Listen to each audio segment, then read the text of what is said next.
Okay, looks like we are live.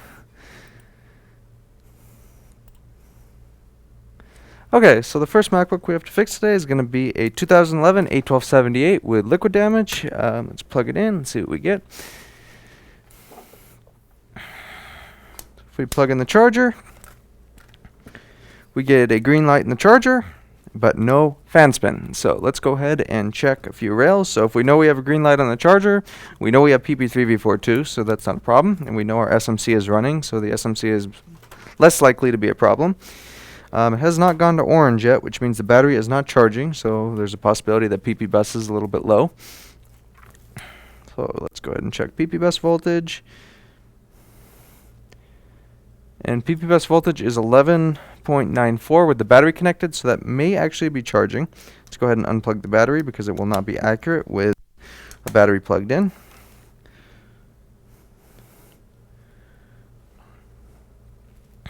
And it's 3 something volts. There we go. Alright, so with our charger plugged in but no battery, we have 3 volts on PP bus G3 hot, which is probably going to be a diode somewhere. That's my guess. So let's go ahead and take this board out of the enclosure.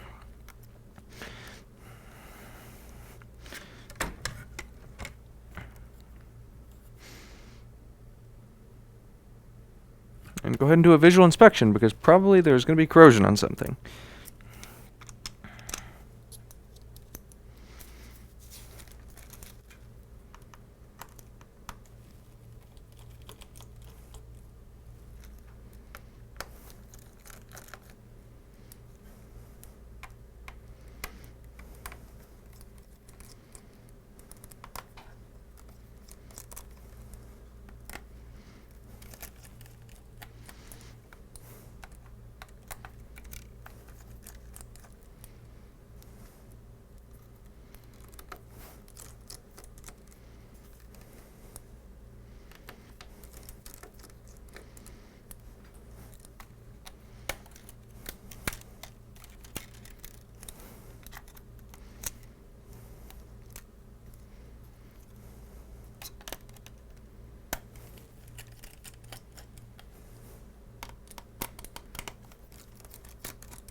Okay, we have our board out of the enclosure. Let's go ahead and put it under the scope and have a look and see what we find.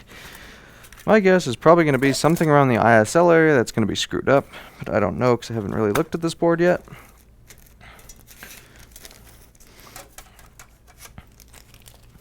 But most likely it's going to be an issue with power getting to our ISL. How I know that is because with the battery plugged in we have 11 volts and with the charger plugged in we have 3 volts. And that is not good. So let's go ahead and look around the board. And my microscope camera just froze because my computer has a dying USB bus. So let's go ahead and see if we can fix that. This was kind of expected.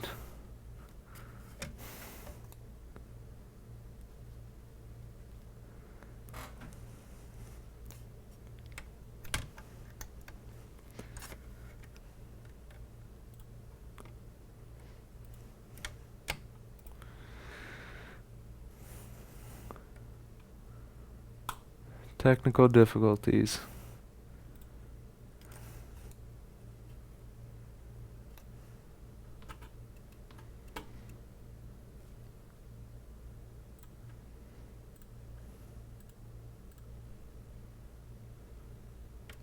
There we go.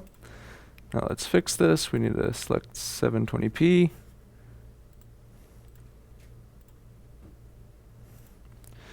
.720p.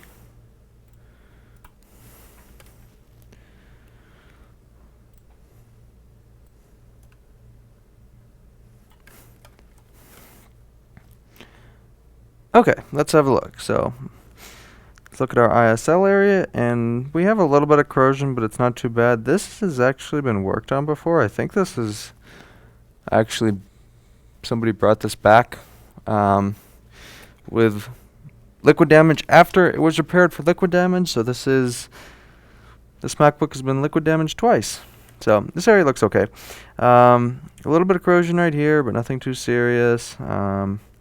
Battery area looks okay. Don't see anything remarkable there.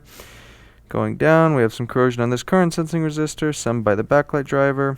That's a sensor. I don't really care about that. Looks like we got some under the SMC. That could be an issue. What about around our 3V42 area?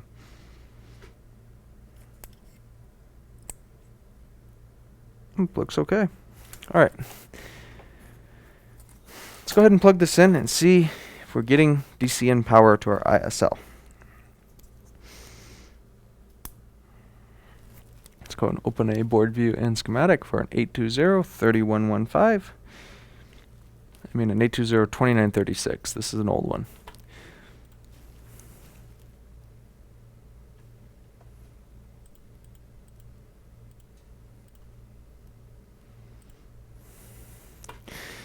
$29.36, ancient board.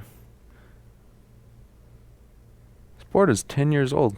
Well, 9 years old, almost 10 years old.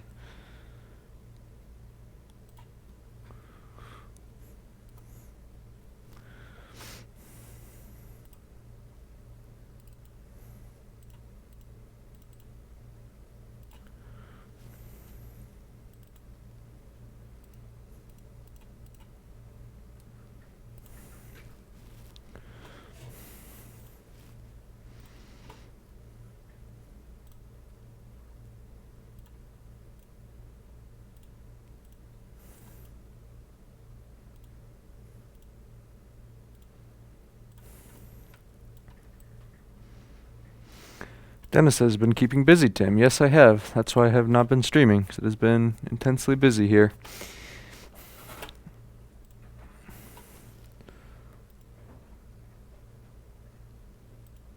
Okay, so let's go over this. So here's our board, here's our ISL. We need power to the ISL. So we're going to get power from the ISL from, I believe it's going to be right here. Now there's another diode here. Let's look at the schematic. So there's going to be a power coming from both the battery and the charger. So let's find that diode. Scroll to the right page. Let's go full screen. Okay, so here is our from adapter voltage. Okay, our PPDCN voltage is going to go through here. It's going to go through diode, resistor, whatever, DCN. Now, our battery is going to go through a kind of a similar circuit. It's not quite the same, but we have our battery voltage coming through here. Now, somewhere this is screwed up. So we know that the power is getting through okay from our battery. So what we're going to look at, this is what I want to emphasize for beginners. Look at the beginning and the ends of the circuit. Don't worry about everything in between. We know this circuit is okay. So we know this circuit right here is okay. So what we need to go ahead and check is this circuit. Now, if you notice, we're going to start with the most common failures on this board. So the most common thing that's going to get screwed up is going to be the current sensing resistors. But in order to check the current sensing resistors, we're going to start at the front of the circuit. The most common thing that's going to fail in the front of the circuit is going to be this diode. So I wouldn't say it's too common, actually, but it does happen. So we're going to check power on both sides of this diode and the other side of the diode. Then we're going to check our current sensing resistors on the ISL and see if anyone is out of spec. So let's go ahead and do that now. All right, so we have our charger plugged in. We're going to check voltage on both sides of this diode right here.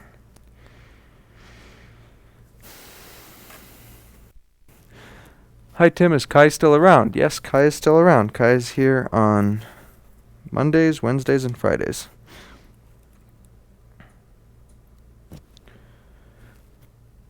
Caleb, SC Lime in chat is actually here right now. Alright, so we have 16 volts, we have 16 volts, and we have 16 volts. So this diode is not our problem. Let's go ahead and check resistance on these current sensing resistors. So, set our meter to resistance mode, and we're going to check right here.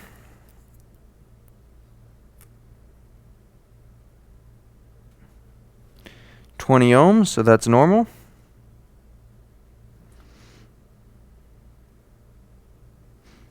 And 3 ohms, that's also normal. But if we look really closely, what do we see? We see there's a little tiny bit of corrosion near the ISL. So, and that's right on our charger current sense line. So there's a good possibility that the ISL is damaged. And if we look closely, looks like there's almost a mark on that. I don't know if that's from when it was if that mark is from replacing it before, or if that is where it got hot and smoked a little bit. But it looks like our leading contender is going to be the ISL, but I don't want to jump to that conclusion yet. So let's go ahead and check some more voltages around it. We want to look at DC in. We know we have DC in voltage, but I want to check if we have DC in voltage after R7005. 7005. So meter's on voltage mode. One lead is on ground. That is right here. And what do you know? We only have 2 volts right here.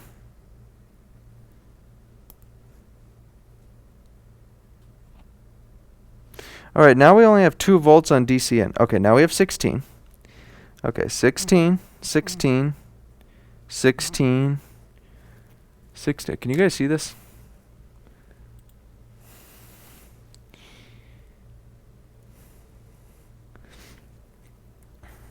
So 16,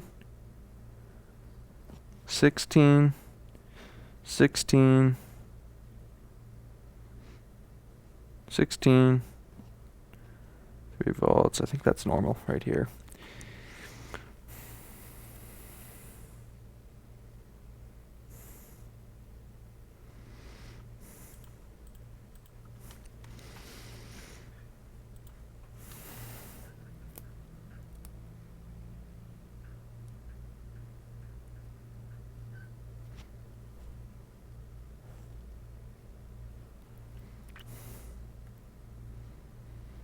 Okay, so the first thing I'm going to go ahead and try is replace this ISL, because we're getting voltage in and we are not getting voltage out on the charger, and this chip is responsible for that, and there's a little bit of corrosion by this chip. So let's see if we get lucky and we get an easy repair. Let's get some flux around it.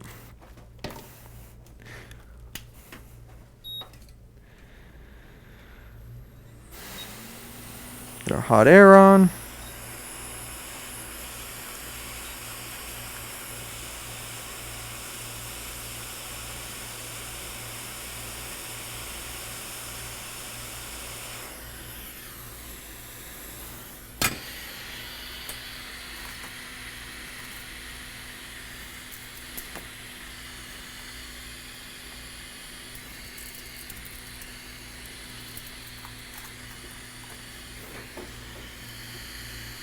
And there's no chips in this reel. Why is there a reel of chips that's empty in the bin?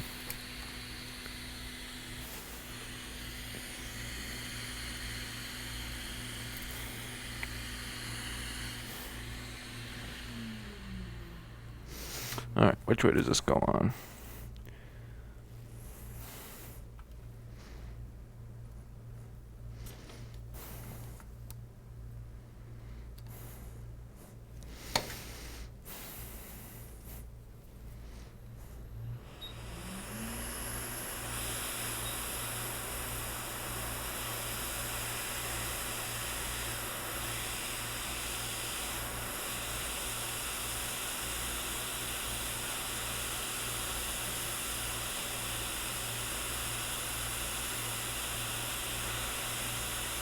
Line up.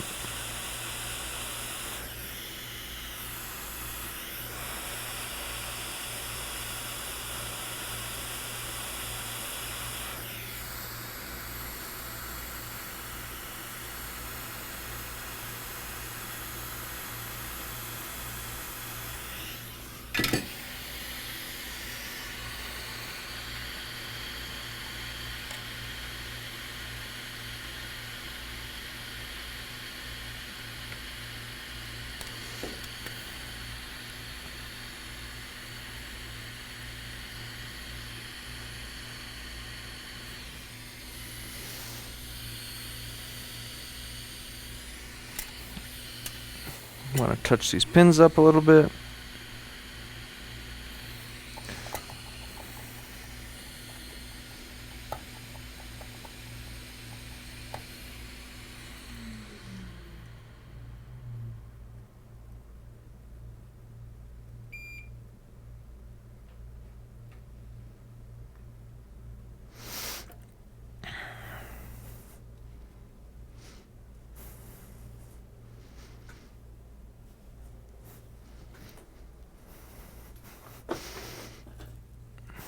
Why is my soldering reel over there? It makes no sense.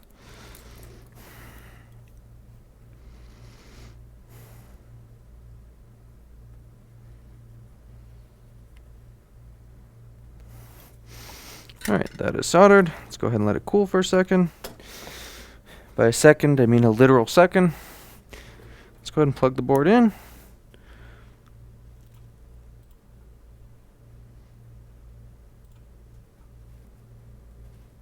And we still get no fan spin. Alright, let's go ahead and check voltage on PP bus and see if it's changed now.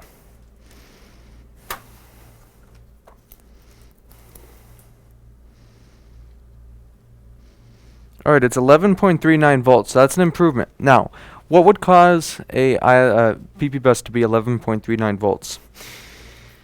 Two things. One, it might be a little bit hot, and two, flux. Flux causes voltage leakage. I know you guys like to say, oh, it's a no clean flux. It's not a problem. You could leave it on the board. No.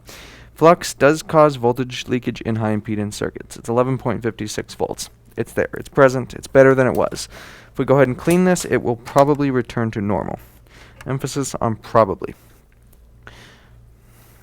Where's my alcohol? Here it is.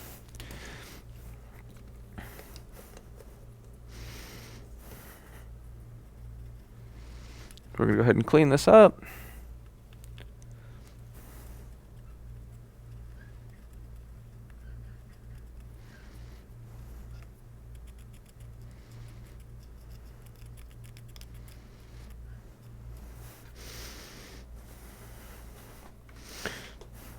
Sometimes the .ISL can do it too, but I'm not worried about it. It's 11 volts. It's better than it was. It's better than 3 volts. At least we know we're on the right track. Plug it in. Now I know we're still not going to get fan spin because this board has other issues, but at least I want to get that voltage corrected.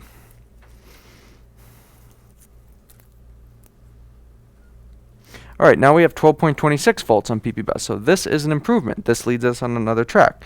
So the flux was causing some voltage leakage, it was pulling it low, but we have 12.29 volts, so that is an entirely other issue. So 12.29 volts usually means what? In chat, tell me. Anybody?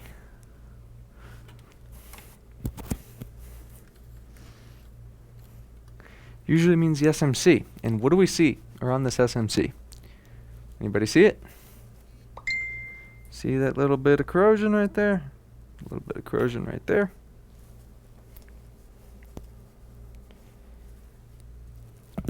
Means we have an issue with our SMC. There's probably corrosion under it. So we're going to go ahead and put some flux around it, give it a good reflow, and see what it does. And hopefully I don't have to replace this SMC.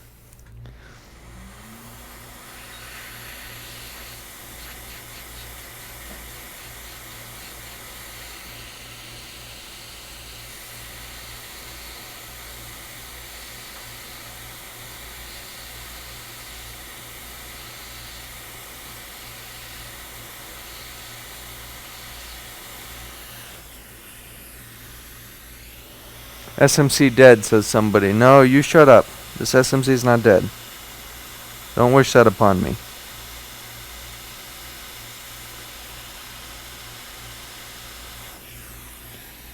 I don't like the way this is. It's like when I touched it, it didn't go back.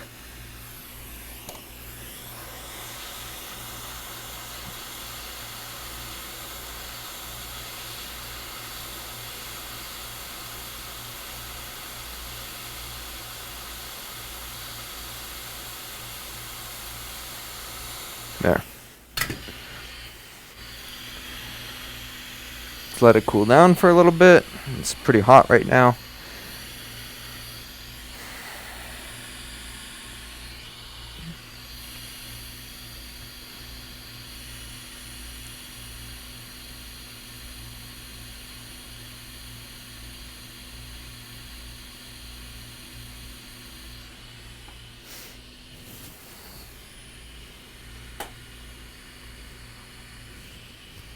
How's that 1990 going? Good? Excellent.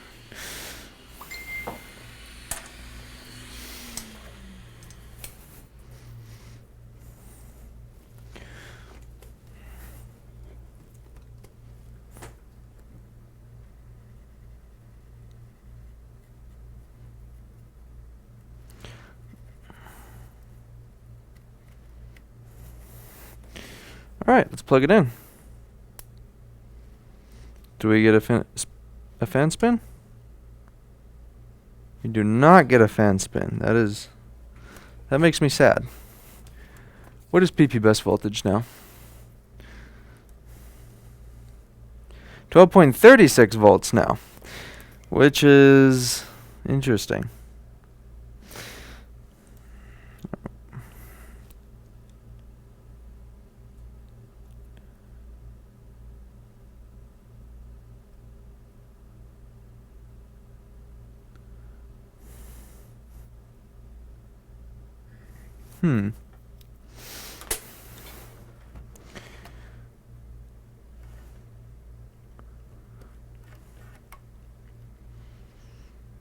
That's backlight. That's irrelevant.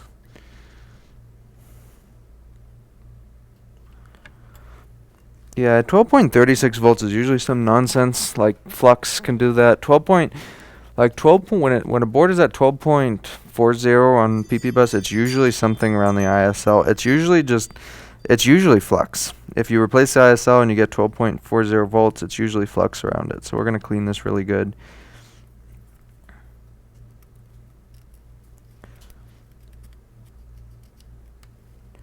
And try again after it's really clean.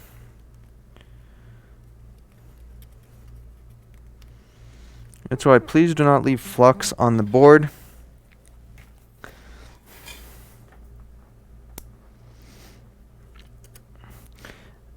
A little flux is okay. Don't get me wrong. A little flux is fine, but when you have gobs of it on there, don't leave it on there.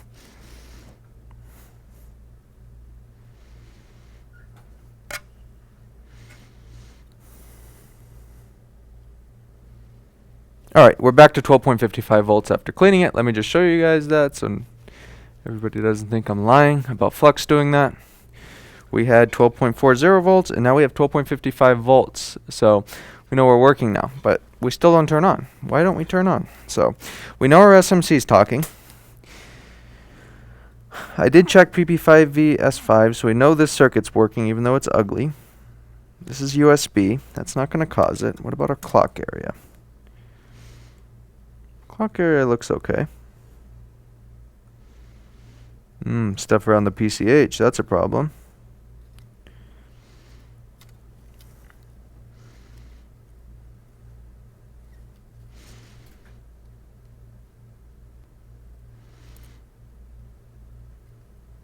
Alright, let's check some power rails. So,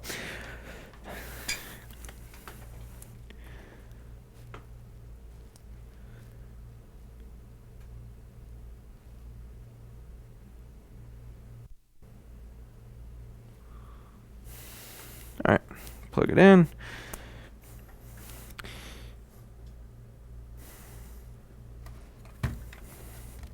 PP5VS5, here's our meter. Dead battery meter. Let's power cycle it, sometimes it'll work. There we go. Too lazy to change batteries in the meter right now. PP5VS5 is steady 5 volts.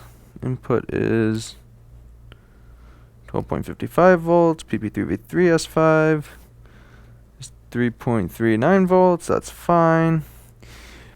PM sleep S4L. That's the next thing I want to check.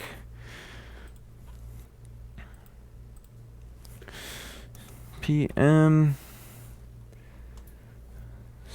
sleep S4L.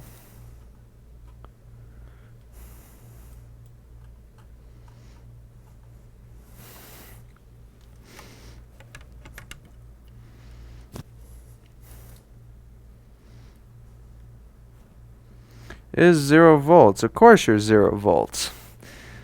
What about PP3B3 sus? Pure novice here.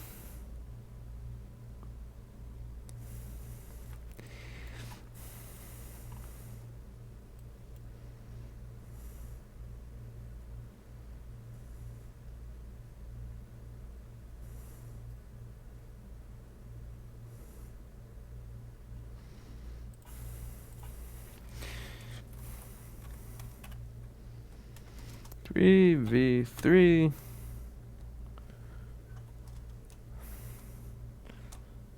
sus.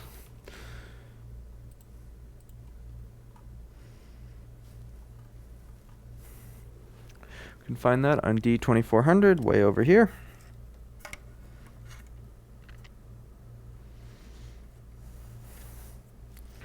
V3 sus. There's 3 volts.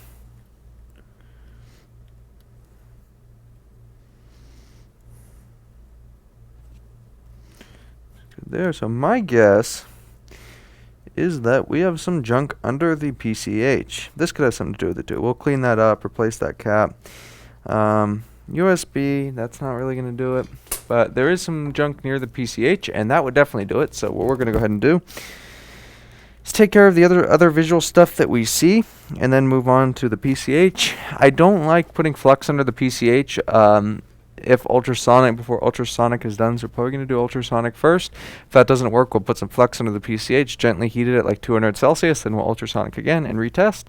But right now I want to go ahead and clean this area up, get this going again.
Pedro says this stream is still better than the other one. Which other one? What's going on?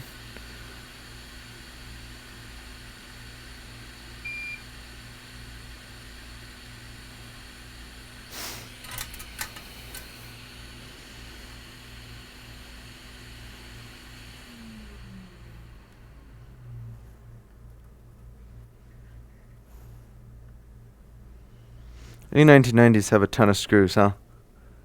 It's crazy, isn't it? If you need any help, let me know.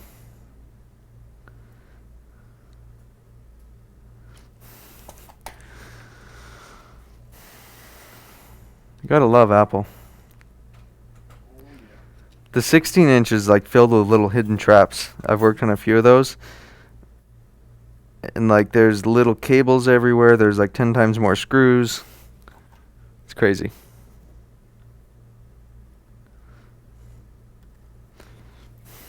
Grab a donor board.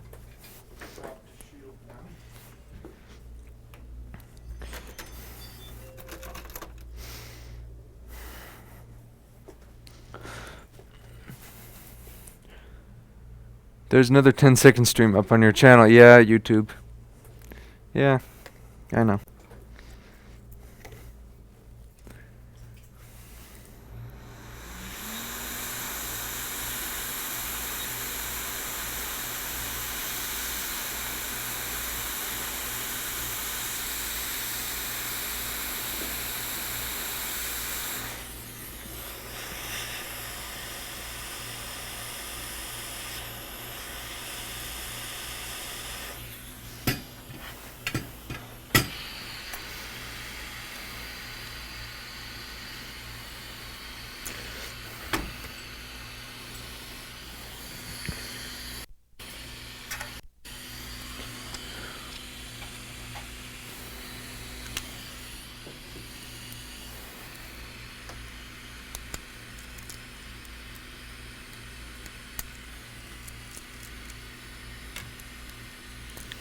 Take off this little heatsink for the PCH.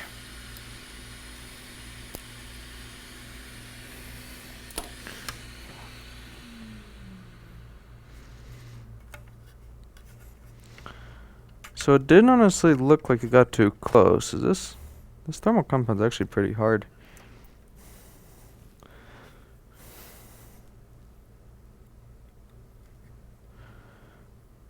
MX4 will do that, it cures.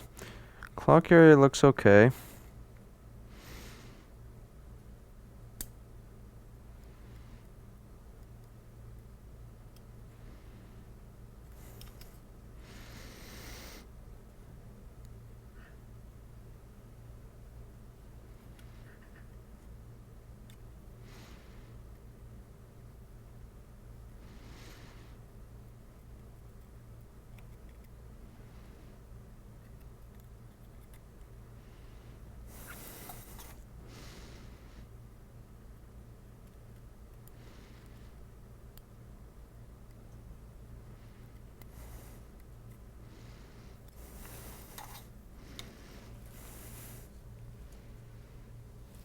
Could even be our SMC doing this, because this around here doesn't look that bad.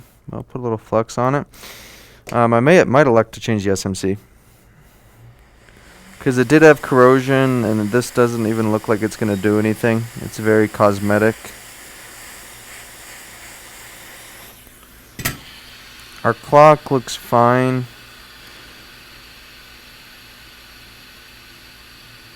Wait.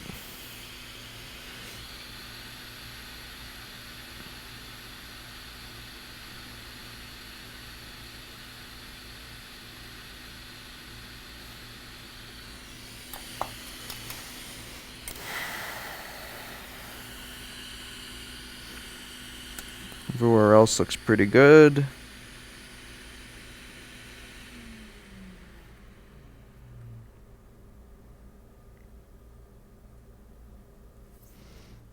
Alright, let's go ahead and plug the fan back in. See if anything changed. Doubt it will, though. Probably going to throw a new SMC on.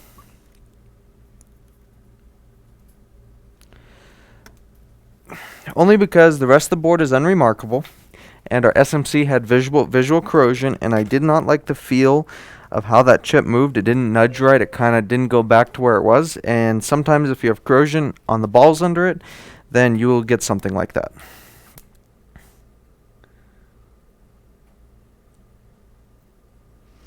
So if there's like a few balls that are oxidized, oftentimes it will not want to jump back in place like it did. And wait, I just saw that fan move. Alright. Let's look very closely at that fan. I think it just moved a tiny, tiny bit.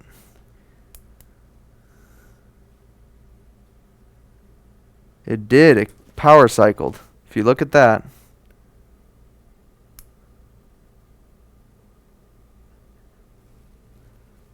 It's very hard to see.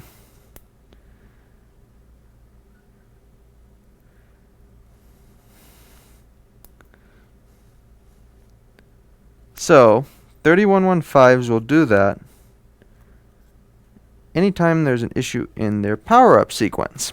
So, there's probably a short somewhere. Let's go ahead and check PP5VS3 because that is the most common rail that we will see shorted on this board from audio caps.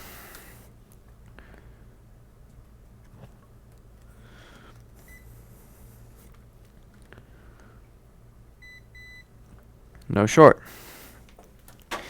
Now I'm going to try and save myself some time and do some thermal imaging of the board with it on. I would show you guys, but last time I showed you guys on stream, it went completely garbage. So pre-recorded only for thermal imaging.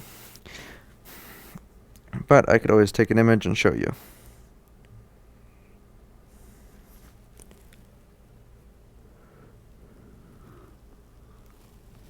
Starting it up. There we go. To adjust, calibrate. There we go.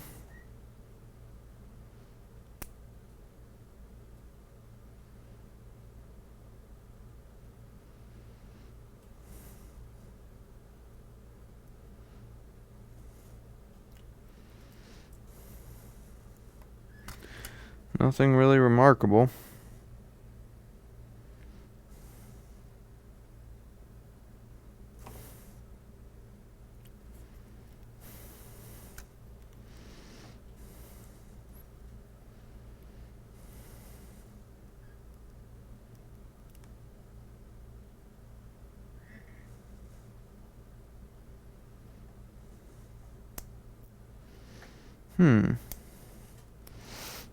Alright, I'm going to go ahead and check all rails for shorts. This is 3115. The component layout near the PCH looks more like a... This is a 2936. I said 3115 once by mistake. Probably more than once, actually, but no, it's a 2936.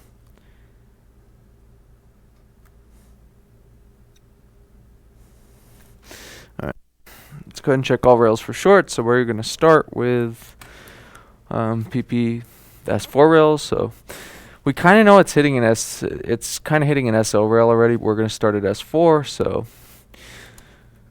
PP3V3 underscore S4.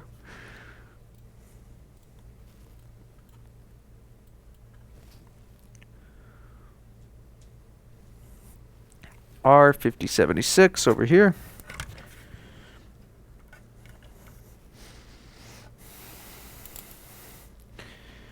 Can you guys see my meter? Probably not. You could see it like that.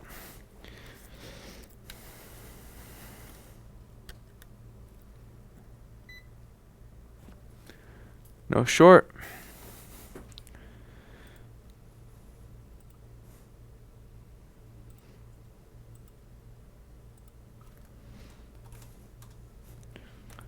PP5VS4 does not exist on this board, so we will go down to PP5VS3, which we already checked, so we will go to PP3V3S3. 3V3 S3.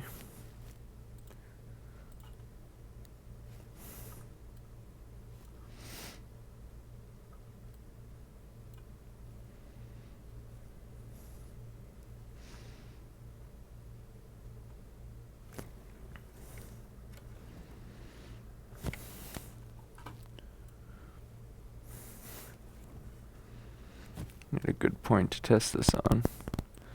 It's literally everywhere over here, right here.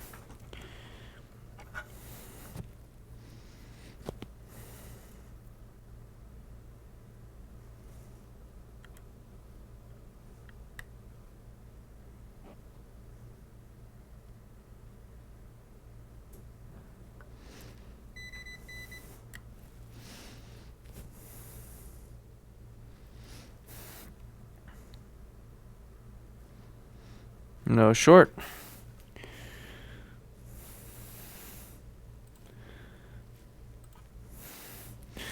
PP3V3 underscore SO. Quarter fan spin sucks. It really does.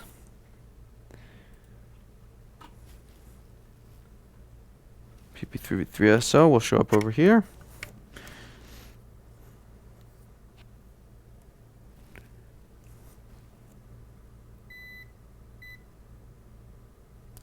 No short. PP5VSO for the fan will be over here in one of these.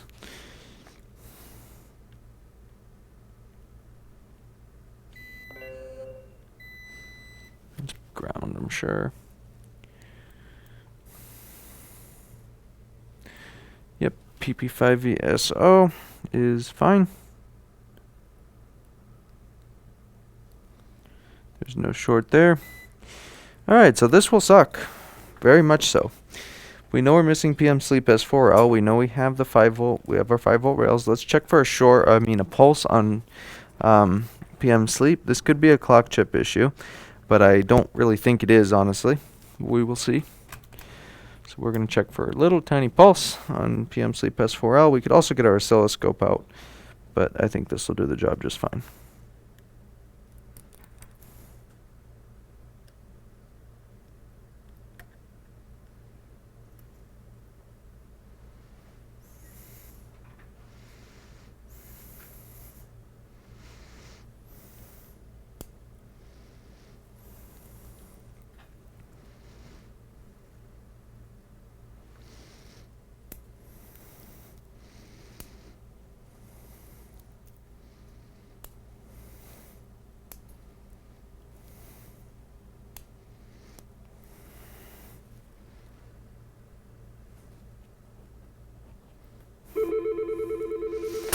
Phone call. 1 second.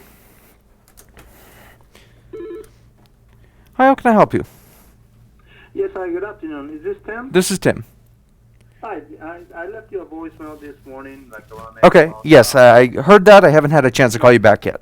No, that's okay. That's okay. I just, I know how to follow I guess, the protocol to go to your website and open a ticket, that type of thing. Hmm. But I want to ask you if you also check iPhones. We do I not. don't know if you work. You do not? Okay, Yes. so I don't have to send it to you. Okay, so I have this Mac that I'm going to just send you. So I see that I got a ticket number. Okay. So, you can just give me a ballpark when you have the chance to get it. Okay. And What check it out. what model MacBook is it? Because our board repair rates are actually flat rate. Let me see. I know the only thing I was able to get from that computer was the MacBook Air. Okay. It's a 13-inch, 13-inch, and it's a 2015 release. Okay, so if it's a 2015, if it's motherboard repair, that would be $199, and that's including return shipping. Okay, perfect. So, all right. So I'm gonna let the client know, and then if she decides to fix it, then yeah, well, I don't see why not. But yeah, so I'll be sending it to you with the ticket number that I got already. Very well. Thank you very All right, much. thank you so much, Tim. All right. Have a good day. Thank You too. Bye. Bye. We can hear you in case you think you muted us. Oh well. Not the end of the world.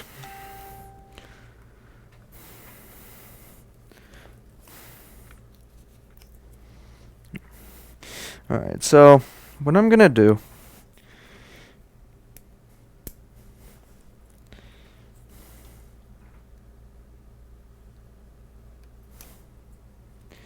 let's try a new SMC. I don't think it'll fix it, but it is suspect. That is my #1 contender right now. And I'd rather replace the SMC and have it work than not replace it. Go through the ultrasonic, have it still not work. Now, this was pretty corroded around here, so that's what I think.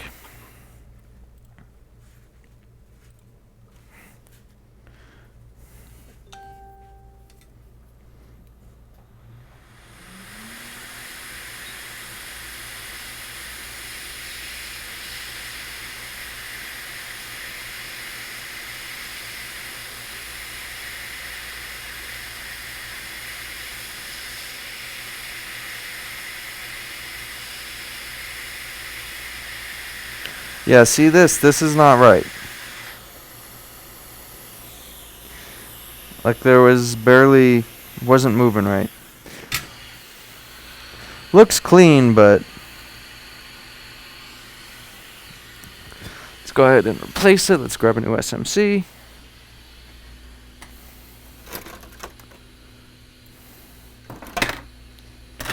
Let's find a new SMC.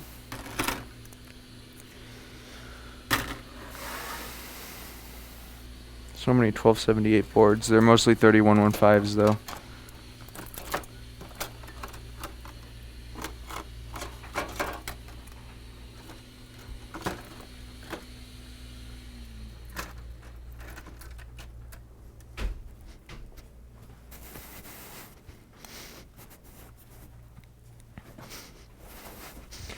How's it going? We're actually doing service at the door. We sometimes leave it unlocked due to COVID. You're picking up, right? Yeah. Did you pay the invoice online, or are you going to pay No, via we're credit? gonna pay now. Okay, let me go ahead and grab it for you.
Okay, sorry about that. Had a customer.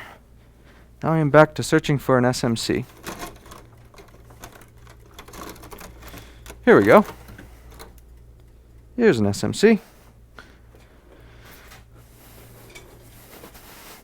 Just what I want to do. Reball an SMC with a stencil that does not match.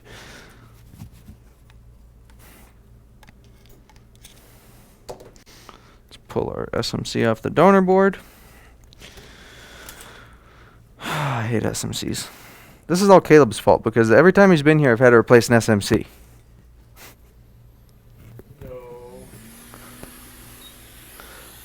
Well, the other day I replaced an SMC and I put the wrong SMC on a board, so I had to do it twice. Where's my tweezers? Did I get up and bring my tweezers somewhere? Yep.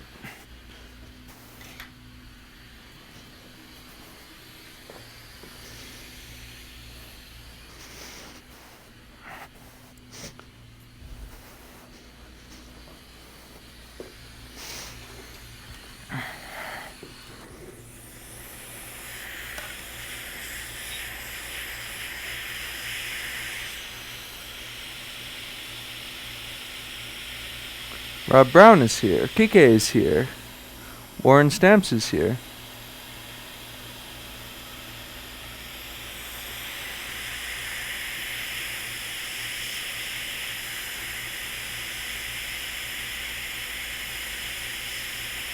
Alright, see how on this one when I nudge it, it moves back? That's how it should be. I don't know why that is on that other chip. Wasn't replaced prior either, so it's strange. But I think what happened is when I reflow the first time, it went off a little bit. But we'll replace it. First thing I need is to clean off this work area with some alcohol.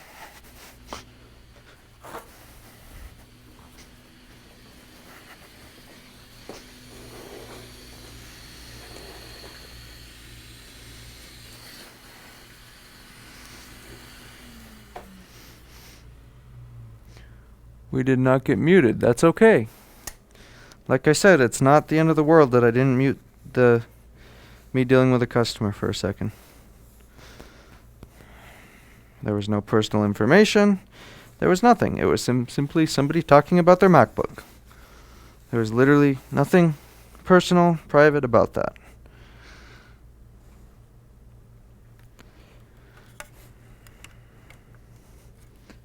I forgot to hit the mute.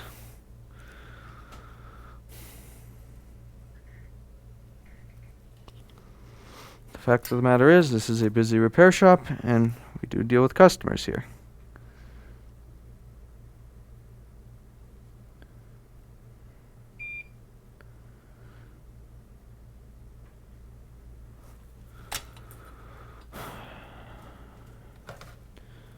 Joe is here.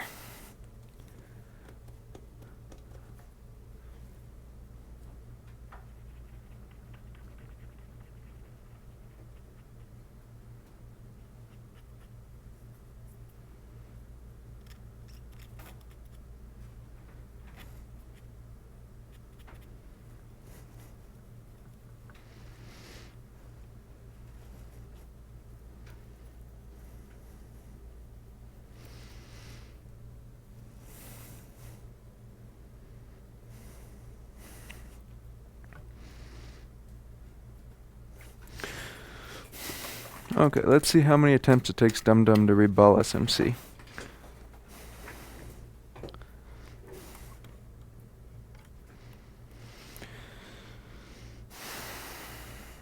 I see our stencil doesn't really line up on these, so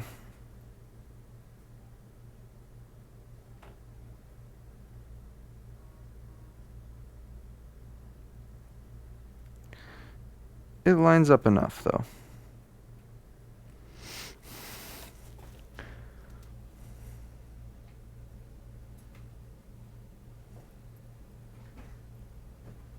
Can anyone tell me what I'm doing with my life? I cannot, unless you know what you're doing with your own life.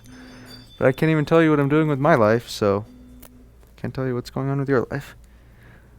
I'm working on a 2915 that won't turn on. No, that's bad. Don't work on 2915. Is that 1990 done? Okay. When it's done, when you test it, oh shoot, you don't have a USB-C charger over there. I'll test it. It's right over here if you want to just kick it on and see if it works.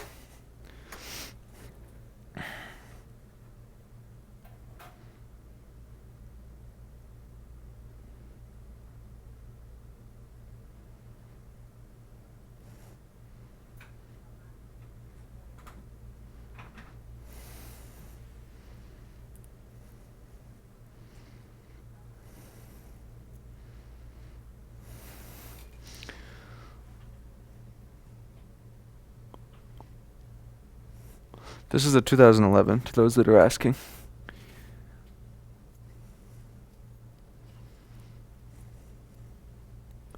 Looks like this thing is 80 years old.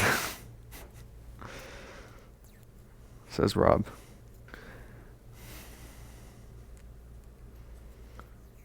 Oh, 2011.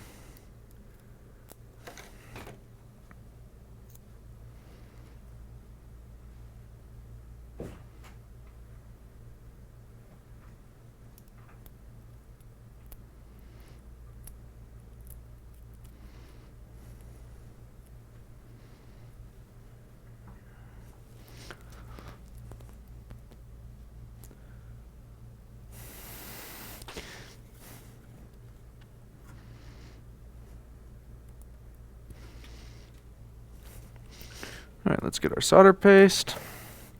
I'm going to put a small needle on the solder paste so I can more precisely do it, because I don't want it to spill over into the area that there's no pads there, and because I don't want it to form a ball under it and combine with it under there. So I'm going to get this really tiny 23 gauge hypodermic needle.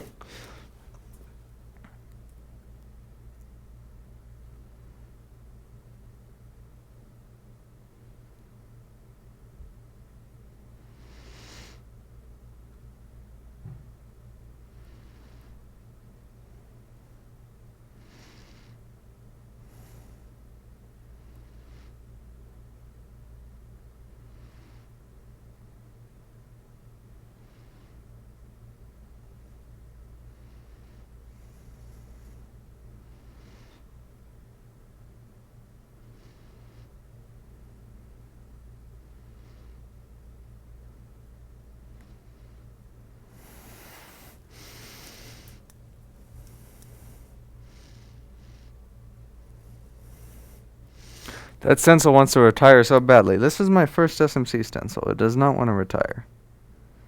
It'll retire when I retire, which is never.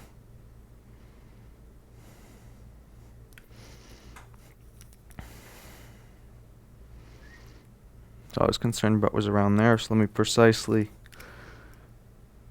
get this in there.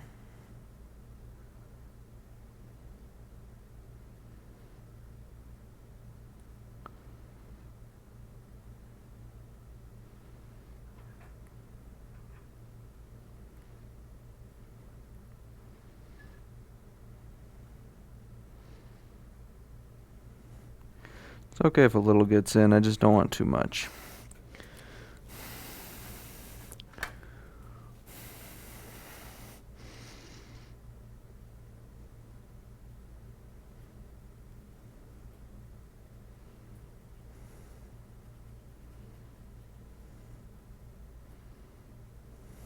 See, perfect.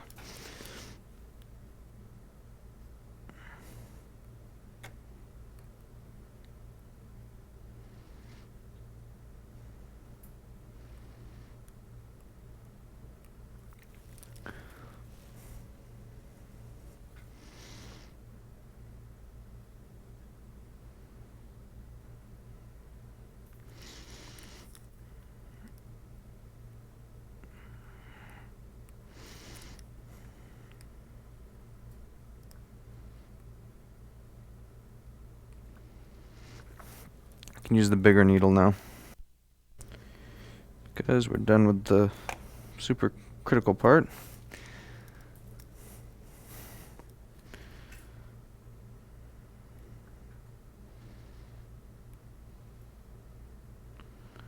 Go.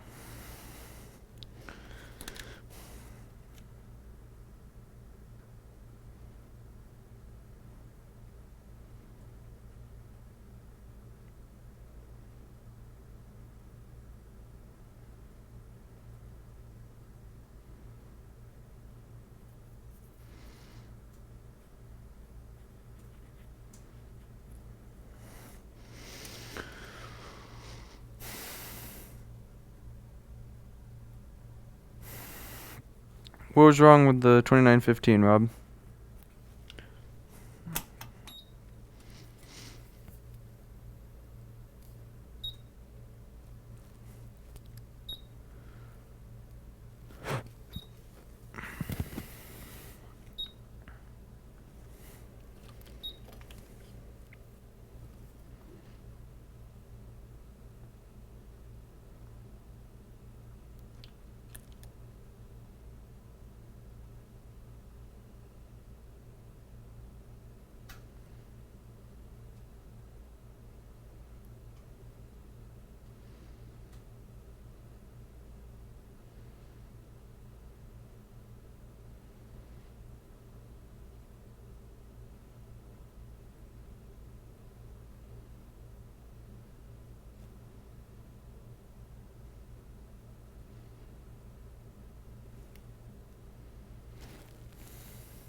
And that came out absolutely perfect.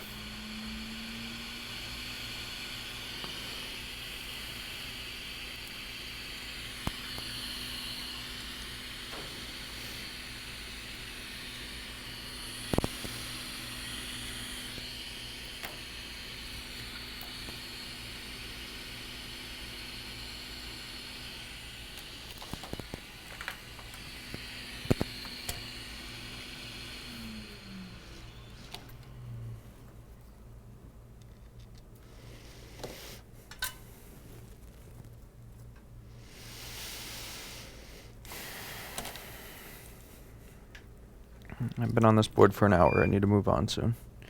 If it doesn't work after this, it gets ultrasonic, and then I review it.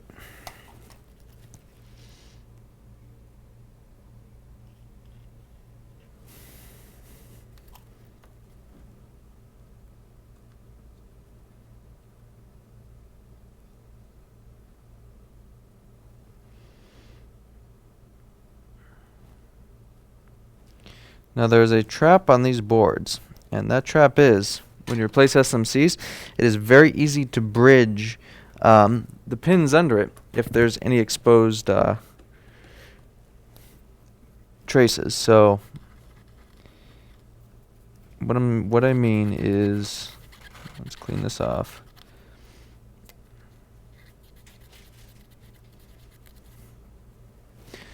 Areas like, see where those traces are exposed right there? We got to conformal coat those. If we don't, it will short right there, and then you'll get random issues, like not turning on. So we don't want to get trolled, so what we're going to do is get a little tiny bit of conformal coat and just put a little drop on those, and that will prevent us major headache.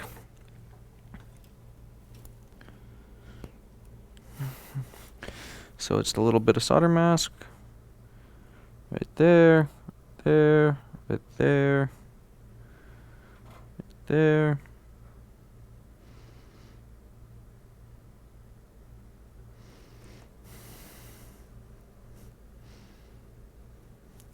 You only really need a little tiny bit.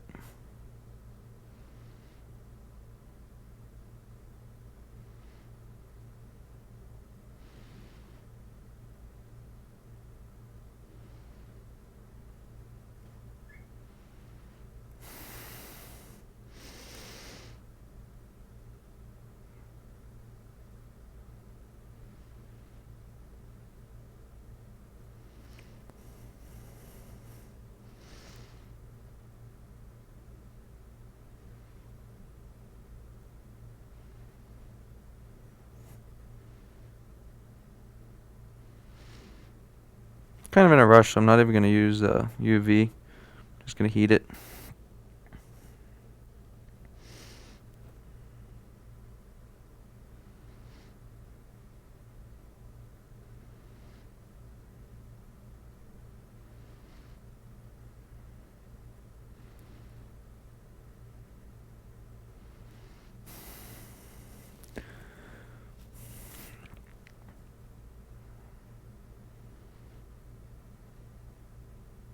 That should be good. Now I'm just going to get my hot air on it, heat it up a bit, just to semi-harden it.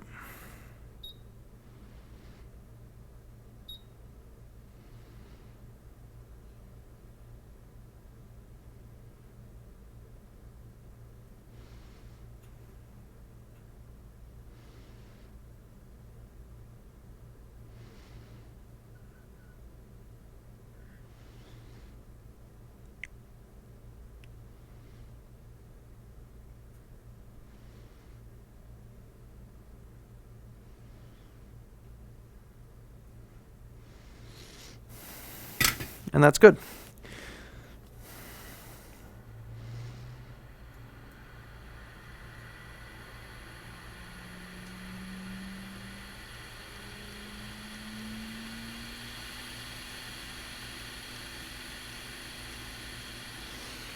Put a little flux down.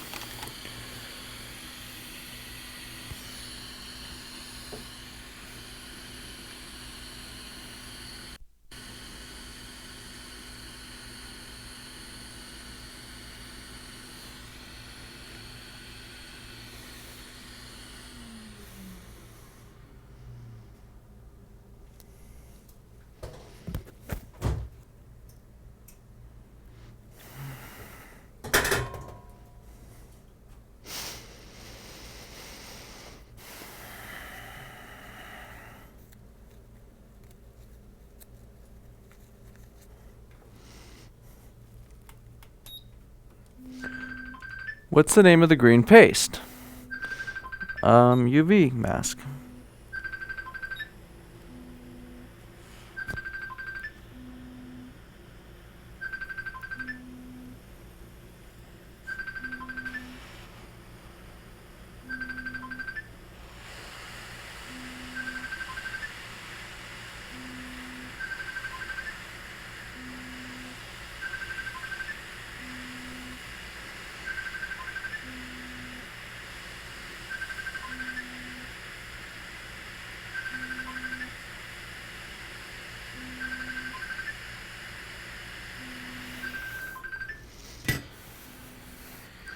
And that is down.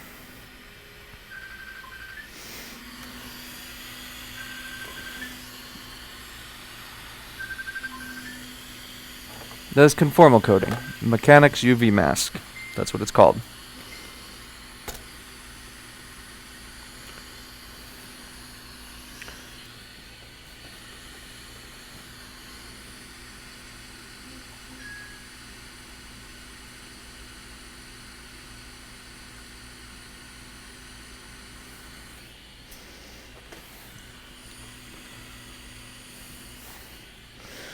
Alright, now let's plug it in and see if we get fan spin. Probably we will not.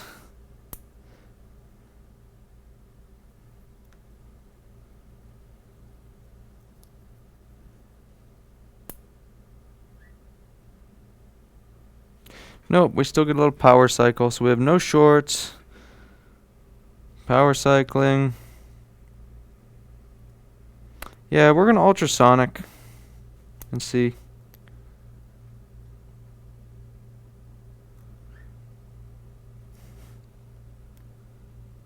Is the fan bad? Is PP5 VSO present? Oh, if the fan was bad, this would be the ultimate troll.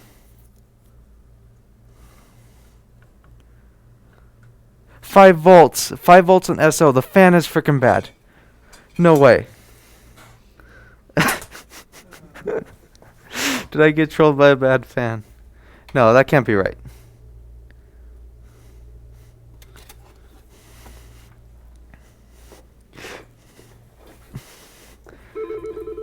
Phone call. 1 second. .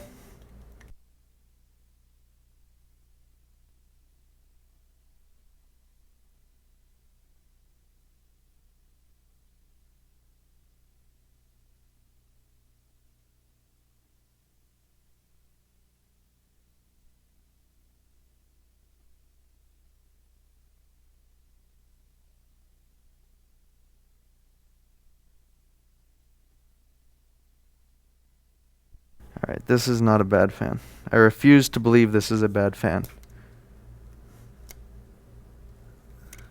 Alright, the replacement, well, not a replacement fan, but a similar fan is plugged in.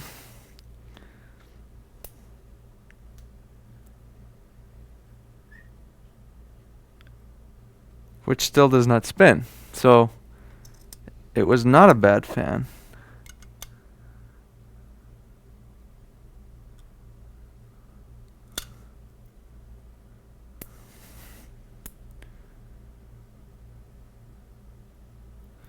But we have PP5 VSO. So do we have PP3 V3 SO?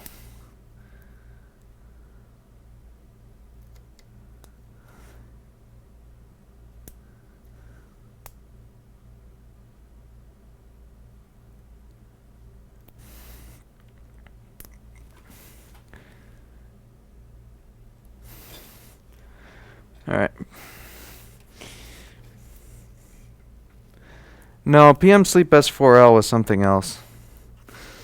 That's probably present now. Is PM Sleep S4L present now? Wait, I'm getting trolled. Okay, PM Sleep S4L is not present. Alright, now we do not have S5, so we do not have PP5 VSO anymore. You were just present. Why are you not present anymore? Yeah, this is a candidate for ultrasonic cleaning. Because I'm getting trolled. Okay, we have 5 volts now. We have PM Sleep present. 3 volts. We have CPU V core with CPU V core is not present. Okay, so no, I did not get trolled by a bad fan. Something else is up.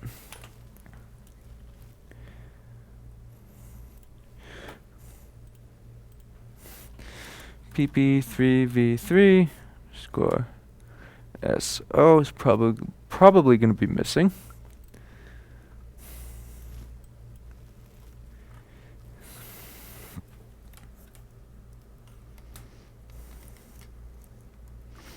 PP3V3SO, which is going to show up right near this corroded area right here, is 3.3 volts. So we're in an SO state, but we're not turning on. So we have 3 volts there. Let's check all sys power good voltage. All sys power good. This is going to tell us a lot. And we know it's going to be missing.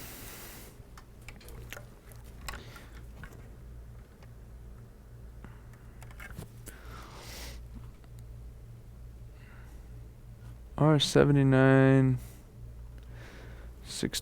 right above the SMC cap. We have a cap, we have 2 components right here.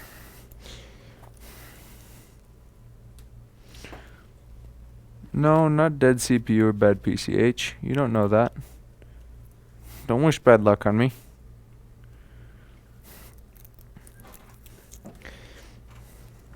PCH is mostly working.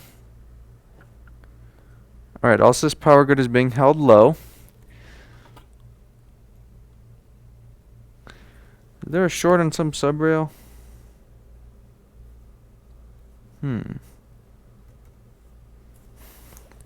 I say there's corrosion under something in ultrasonic.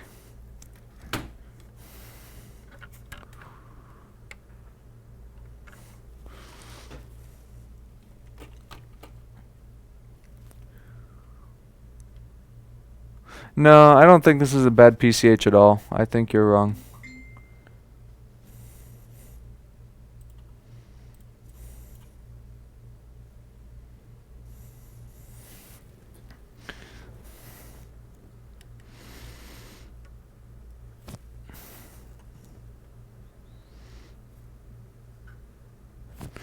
PM SOP good. I think Anel is blocked from my channel.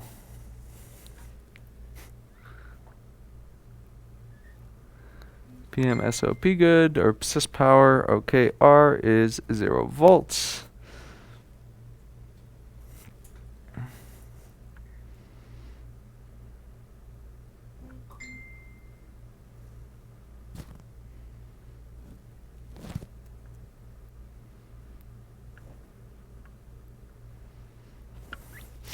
PPM PCH sys power OK is also 0 volts. And that does go to the PCH. I believe that there is junk under it.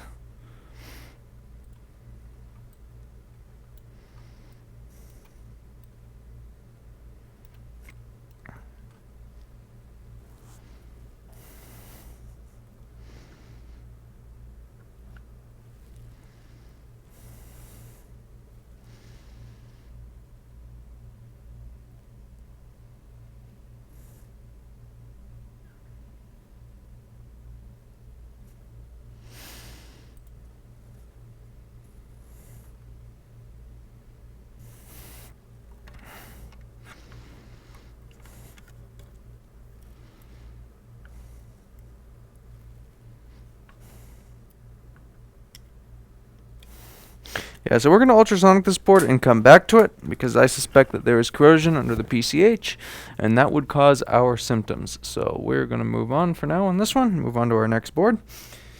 Let me go ahead and take this heatsink off. Where's my screwdriver? Here it is.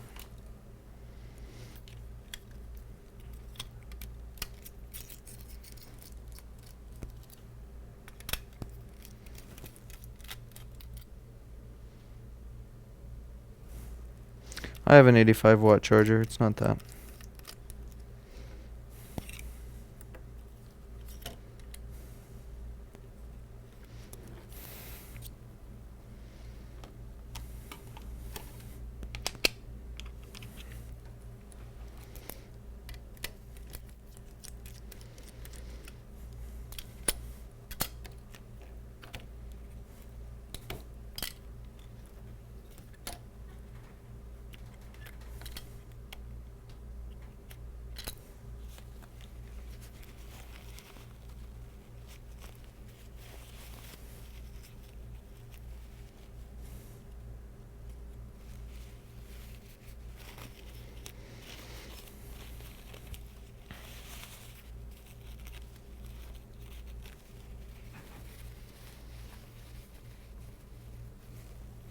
It's definitely not the charger.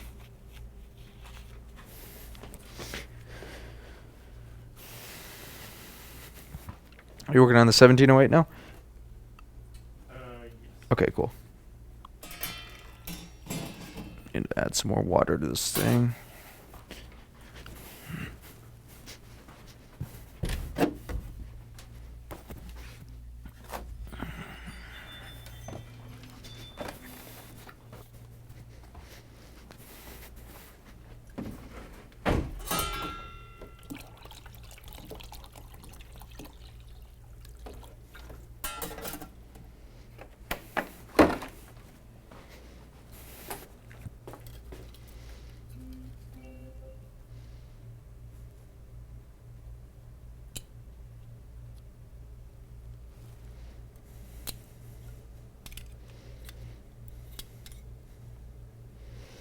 So we're going to see how that behaves after ultrasonic.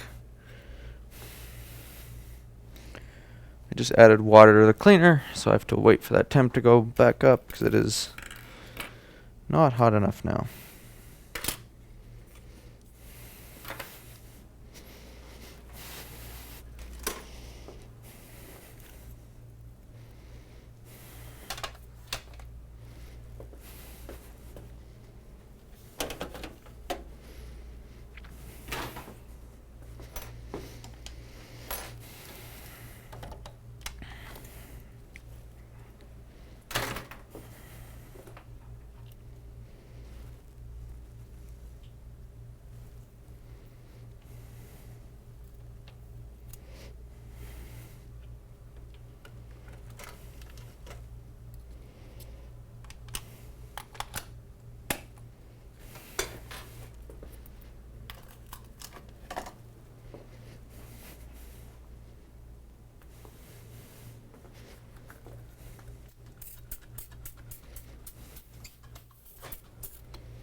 What kind of microphone are you using? This is, I believe it's a kind of made by Countryman. I don't know the exact model. This is the one that Lewis sent me. The receiver is Shure. Doesn't have a model number. It's just a Shure UHF, and the audio interface is a PreSonus Audio Box 96 device.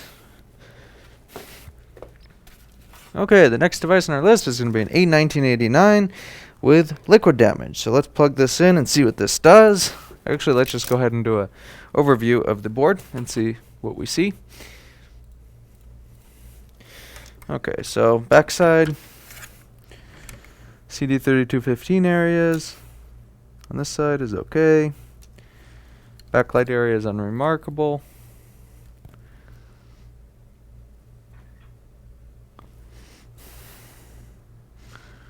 ISL 9240 is unremarkable. We have some corrosion here. Corrosion here, corrosion here. Corrosion by our CPU controller, that is very concerning. Many of you guys know, if you get corrosion on this chip, your CPU risks dying. Some corrosion here, but that's not too bad. That is an issue right there, actually. There's a probe point that's gone through. More corrosion there. Could have a short on one of these. Never know. It's a resistor, and that is toast. This cap is toast.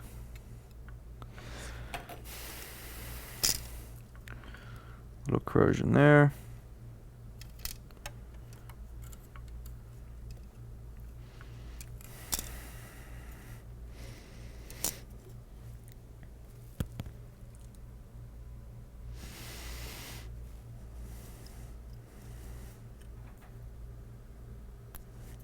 Alright, let's check for a short on PP bus, because I have a funny feeling we're going to have a short on PP bus G3 hot.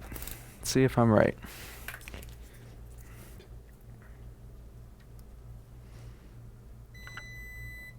No. Wow. That's surprising.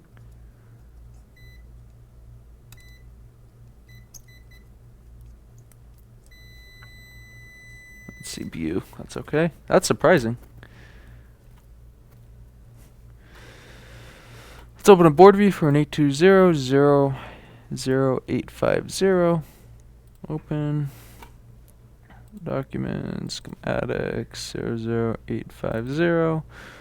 Board view, open.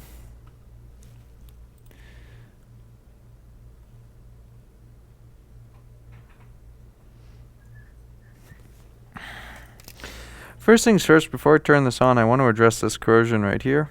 On the CPU controller. I don't necessarily want to, actually I do have to replace that. Oh, okay, so I see why this isn't working.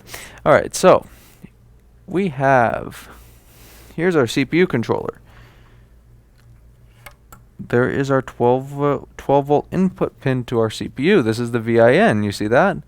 That looks like it burned right there. So we're probably going to not get VCore on this. Now, I could test and show you guys that, but I do not want to stress the CPU more than I need to. So we're not going to gamble with that. I will show you on the schematic right here that this is our VIN. Right here, pin 41. So let's go to display capture. Pin 41, CPU VIN, PP VIN, SO CPU VR VIN. PP bus HS CPU. So this is probably going to be our issue right here. Let's go ahead and go back over here. And this resistor is very, very clearly exploded. See that? See that hole in that resistor? That is no good. So this chip probably failed. Hopefully our CPU is okay. My concern is the CPU right now. Adam says, I'm going to drive out there and take a dump in your parking lot. Thank you, Adam. I would, yeah, clearly very appreciate that. So most likely this resistor blew because of the corrosion, and it caused a little short, and that's what happens.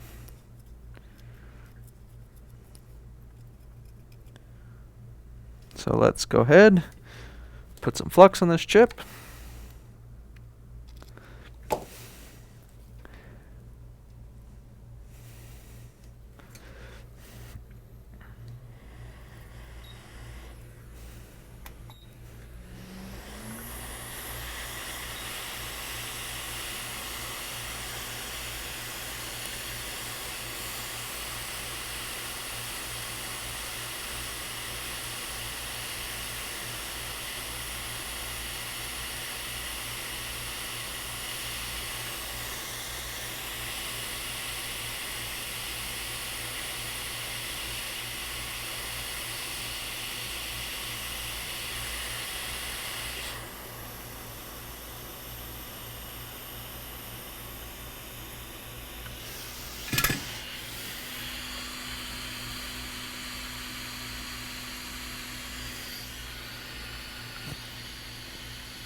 Caleb, the funny thing is somebody actually did take a dump in the parking lot last week.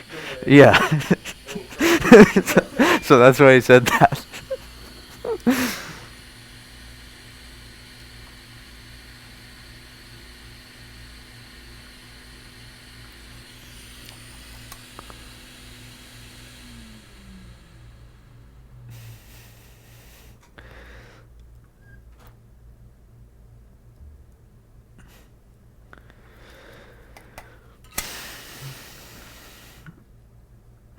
Alright, that looks okay. I think the chip survived. I don't know. We'll see. Let's see, what value is this resistor and cap?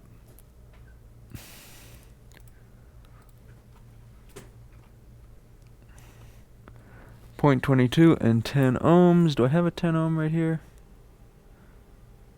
10, 402. Not really concerned about that cap right now, honestly.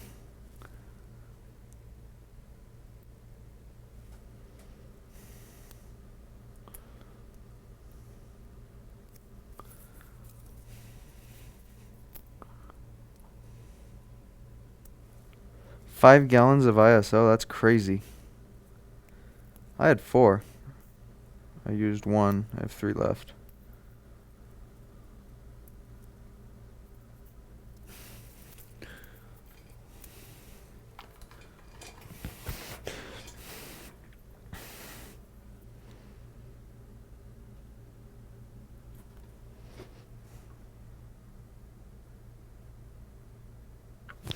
Alright, this schematic is not...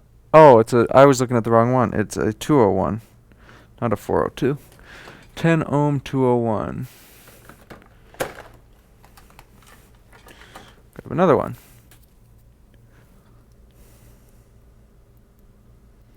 So nice having resistors and stuff. I don't have to go search for one on a donor and just pull it for my parts bin.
This is a 95828, right? Yeah.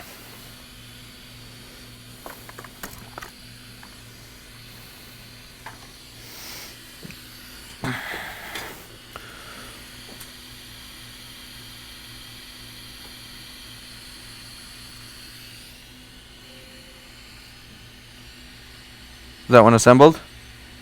Yeah. All right. That's the 52. Yeah. Let me, I'll just go ahead and have you set it over here. I have a bunch of my crap over here.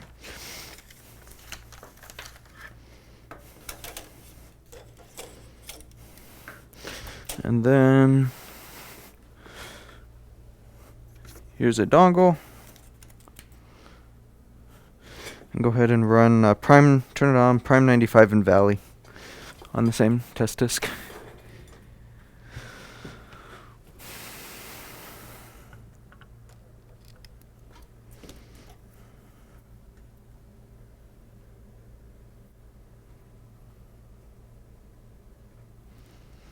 That one I think I replaced the USB-C port on.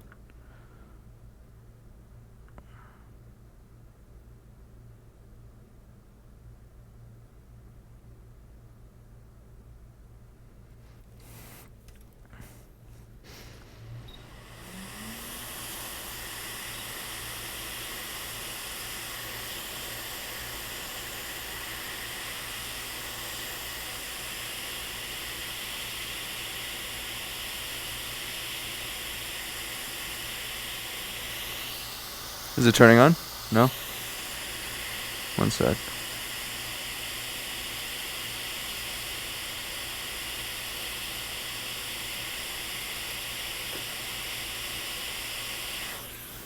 Try, yeah, try without that stupid thing.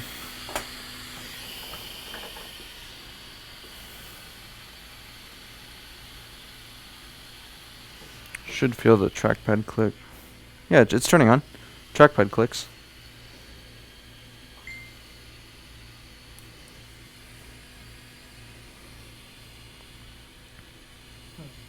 That's weird. See?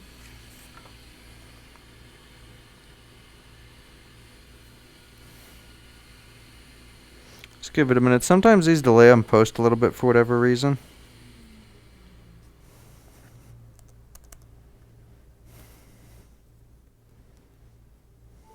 There it goes. Yeah.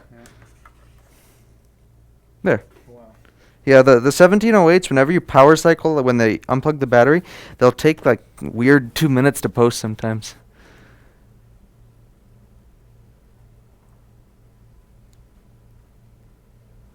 You don't need Ohm's law, what? To just experience. Oh, hang on. I've never used those dongles, so somebody sent them to me. So it's literally the first time I've tried it, so that might be why if it's not. Alright, so we replaced that. I don't see any other corrosion that would really do much except that one MOSFET. Let me go ahead and put that one cap back and let me reflow this area and get rid of these.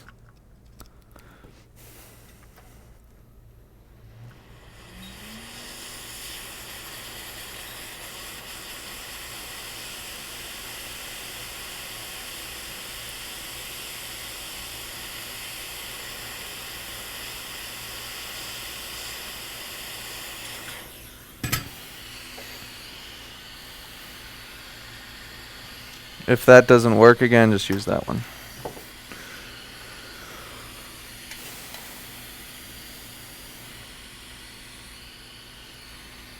It's got a light on there. It does? Yeah.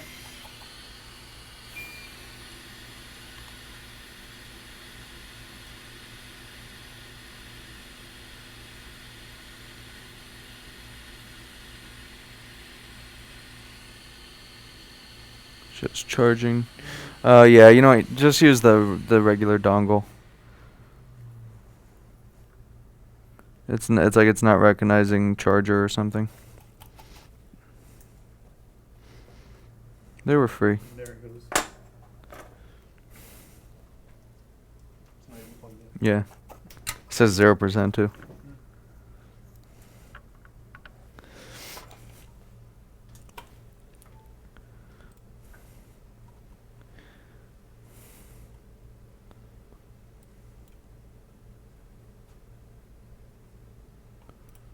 Alright, these are all important caps. I probably should have looked before taking them all off.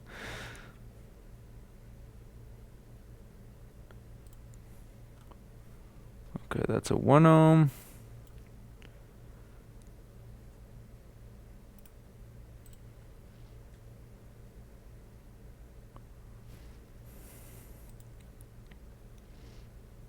It's also a 1 ohm.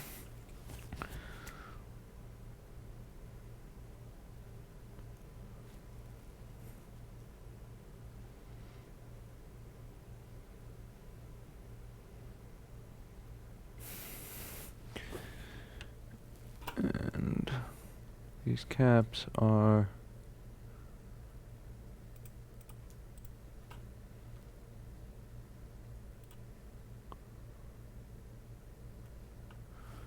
let's find a different board with these on them. So I'm going to open up the board view and schematic for A00875, which has a lot of the common little stuff like that we need.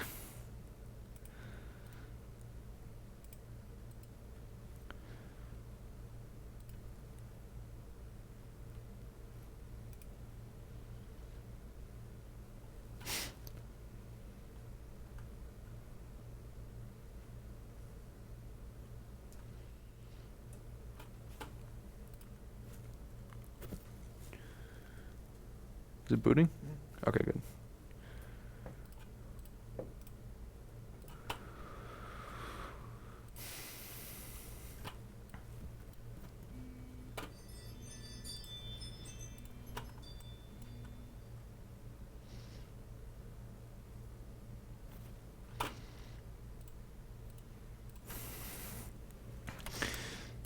And then I guess while you're waiting for that stuff, or waiting for this one to test, so you could test the other one, go ahead and start taking that thing apart, that iMac.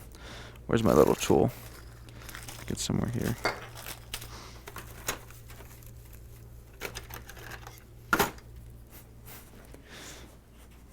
No problem. PP5V underscore main. Oh, you don't have it. Okay, what value are you? 2.2 microfarad. We'll find that.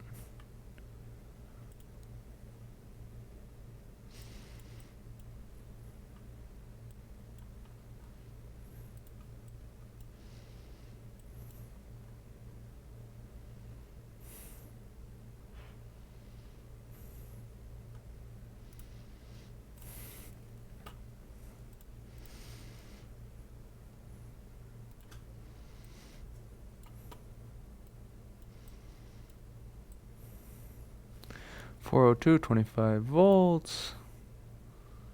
There's several of them.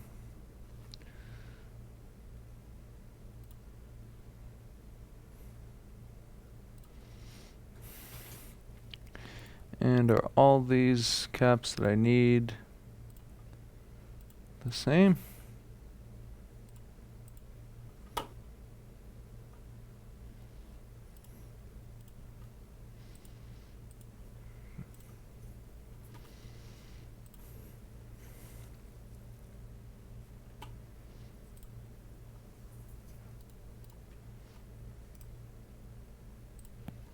I screwed up on the board view.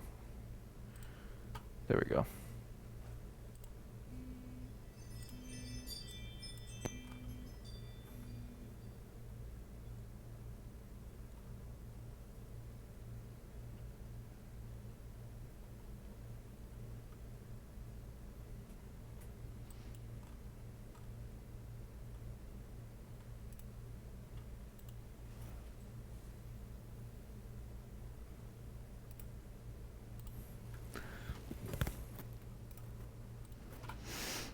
Sorry guys, 1 second.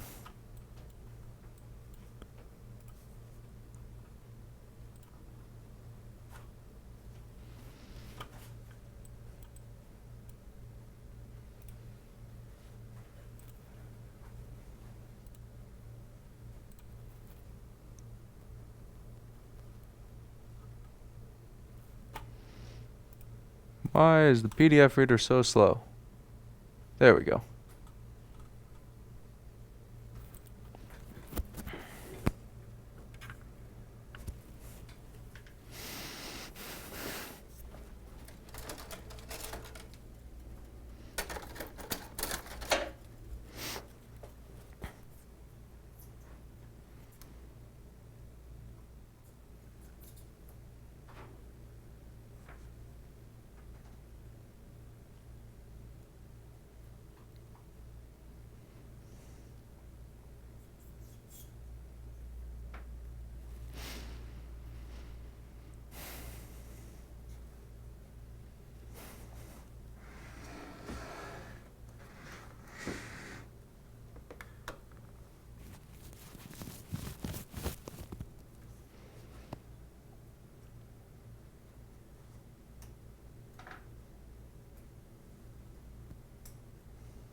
Come on, detect a drive.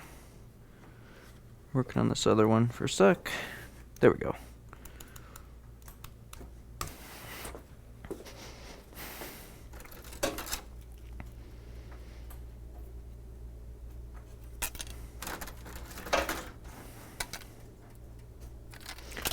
find a board that does not have those caps stolen off of it. Here we go.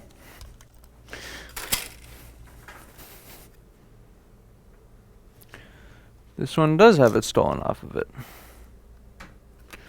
Why did all caps stolen off of the board that I need?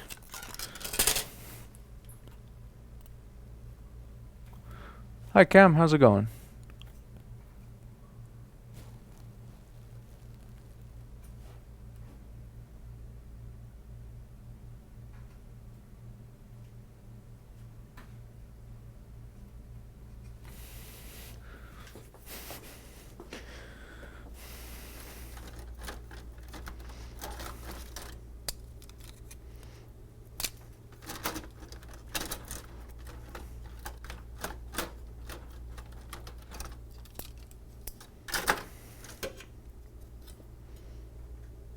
Alright, I think that cap is a no stuff I'm looking for.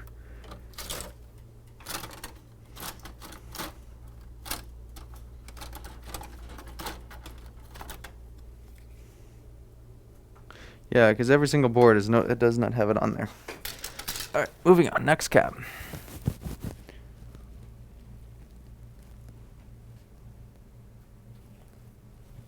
Probably because Kai stole them, says Kike. I agree with you.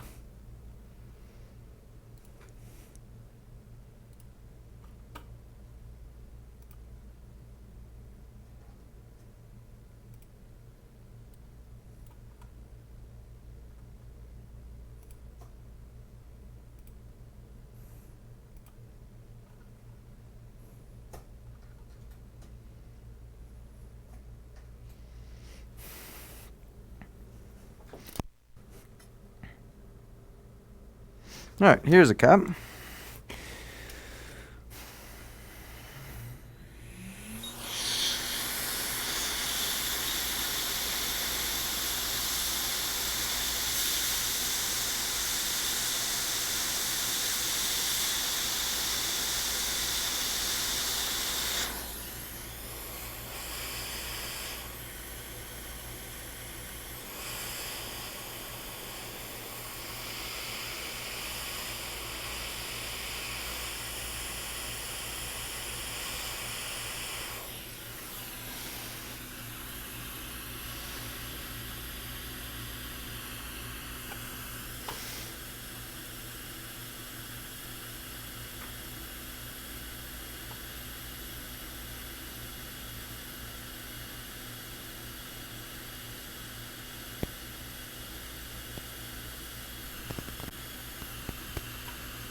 That's not the right one.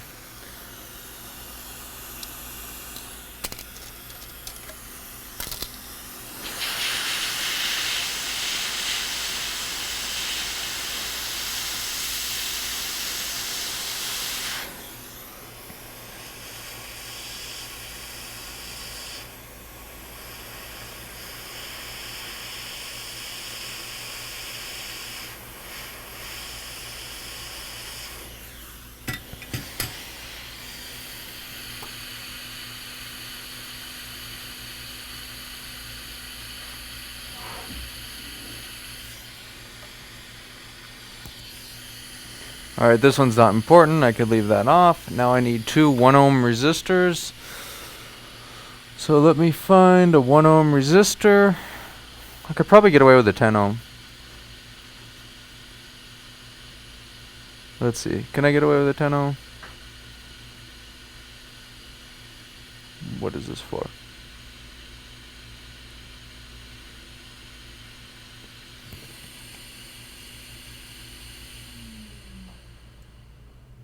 No, that's critical. I need a 1 ohm.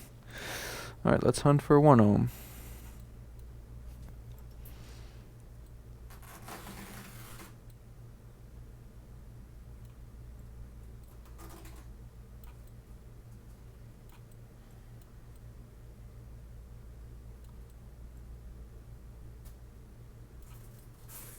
No, you know what? 1 ohm. 1 ohm, 10 ohm will work. 10 ohm, 402. If it doesn't, then we could look back, but I'm pretty sure 10 ohm will work. What's the tolerance on it?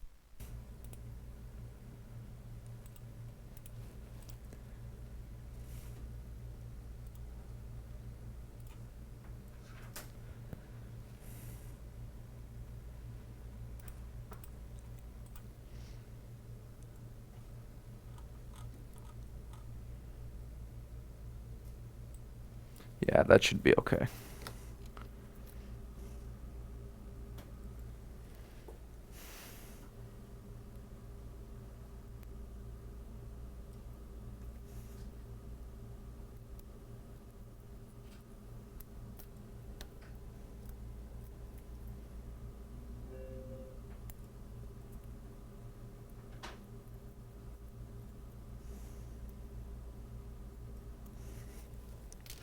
Alright, why did you not boot into my test disk?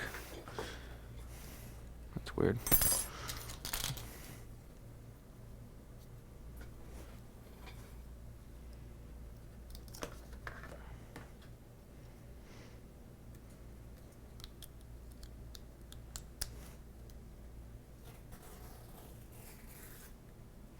And that one, go ahead and take the drive out too, because it's coming in for a drive replacement. Reset these for all data. Just set it like lean it up against the bench, somewhere where it won't get dinged.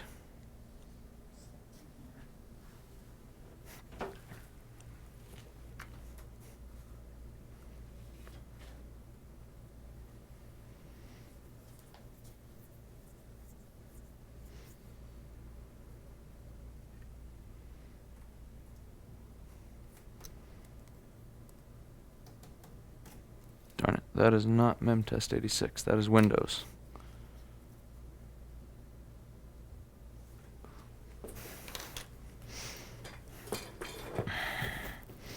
Anyway, carrying on to this board.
Five 8887D.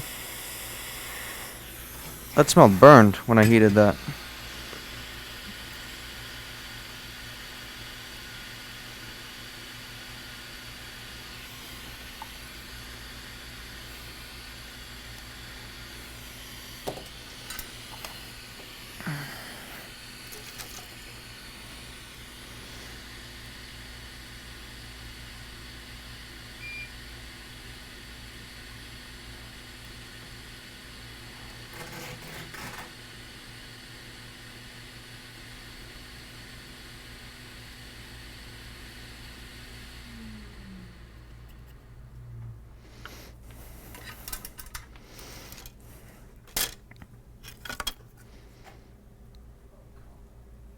What happened?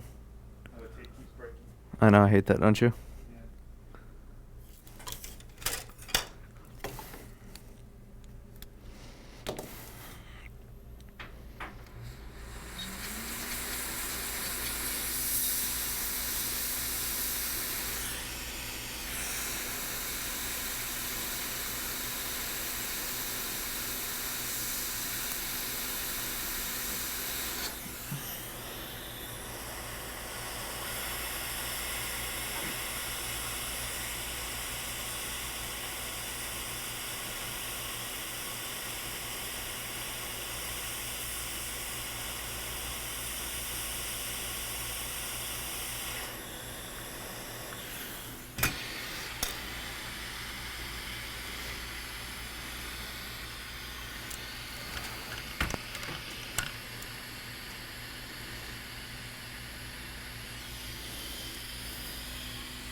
Yeah, I put in, no, it's, for whatever reason, it's not booting from the test drive. One of these is memtest.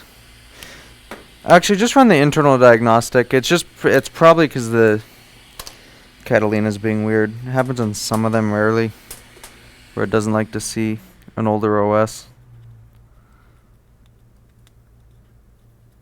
So yeah, just do internal. If it's internal works and it charges fine on both ports, and it's good to go.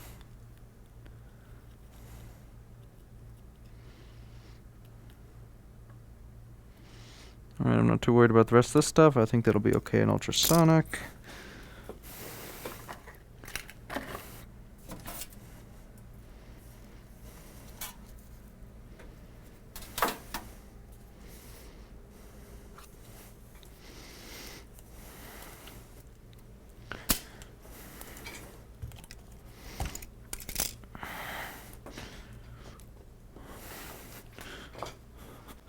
Yeah, this drive is no good. Try and get data off of that. The T wanted a 2 terabyte SSD, so I don't have those, so I'm still waiting on that.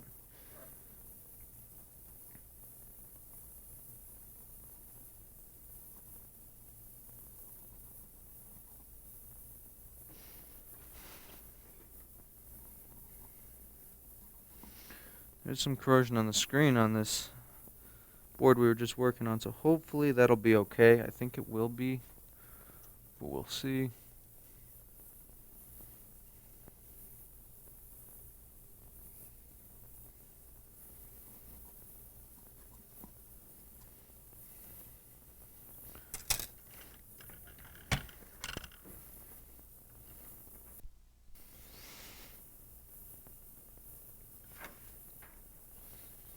That's rough. Hopefully it'll work.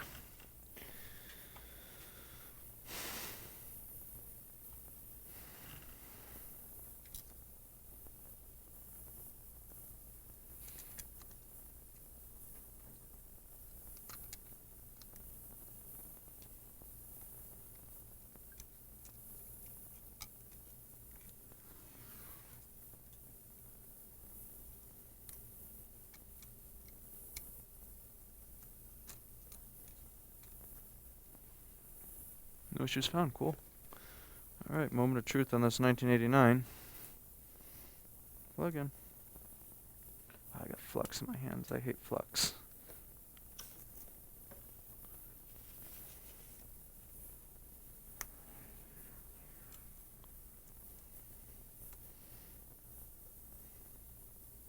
These new USB-C ports really suck to plug in. I have to have them aligned just right. Do this side.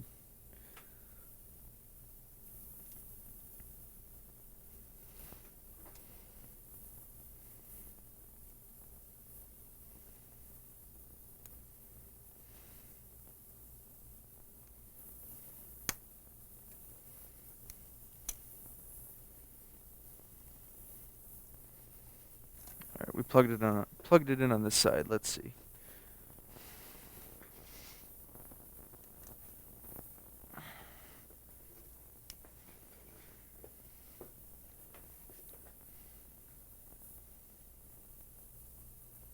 Trackpad isn't plugged in.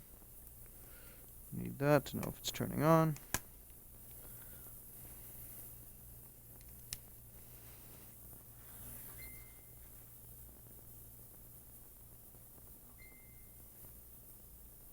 Alright, we get trackpad click.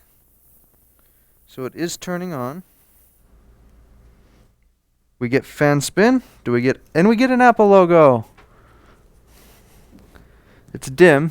Probably the brightness is turned all the way down. But we do get an Apple logo. See that?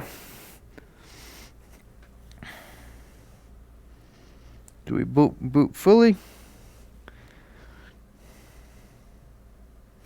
We're stuck.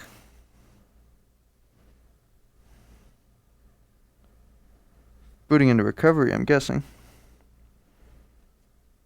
Oh, it's a T2 MacBook. It needs battery and everything plugged in. It needs touch bar plugged in.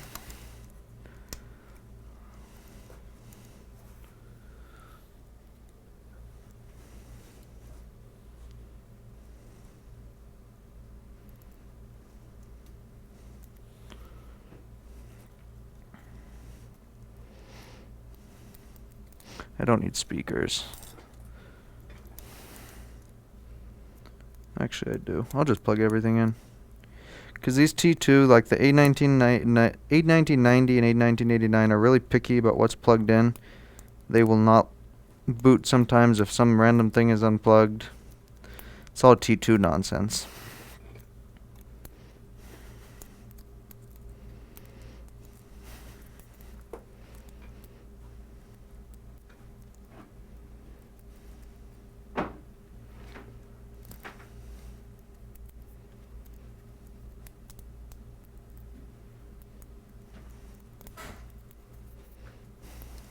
Hey, you want to flip that board over that's in the ultrasonic? And then after it's flipped, go ahead and take it out. And after it's flipped and ran for another 3 minutes, go ahead and take it out. Put it in that distilled water right there and then dry it off with the air compressor and bake it. Okay. So most everything's plugged in.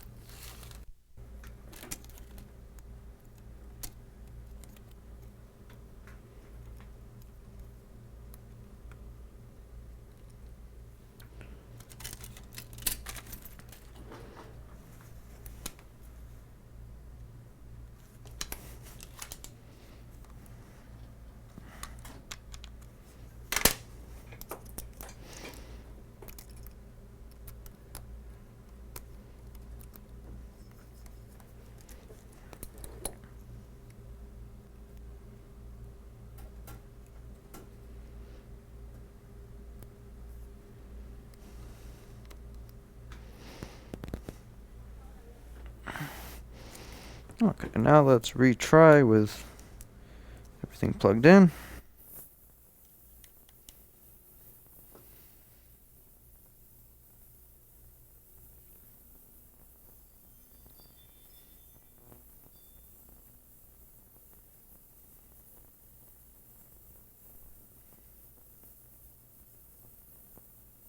Apple logo.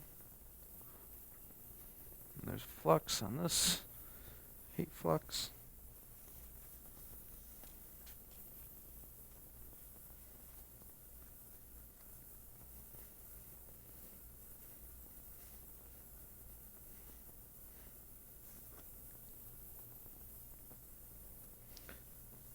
Whenever these are booting slow, it's probably booting into recovery. So don't panic if it gets stuck halfway.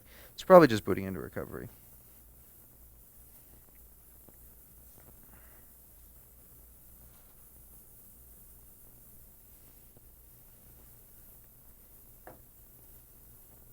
Because if you get Apple logo, the board is mostly working.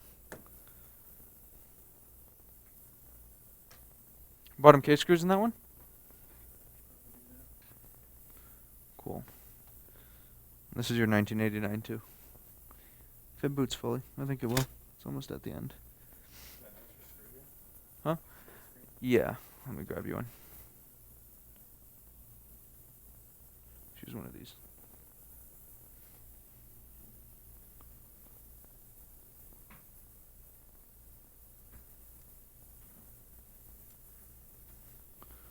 Okay, the fans are running fast despite their CPU being not very hot, so that's interesting.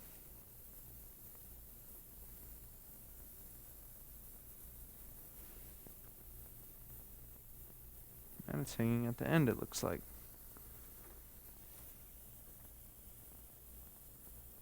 Let's do a PRAM reset.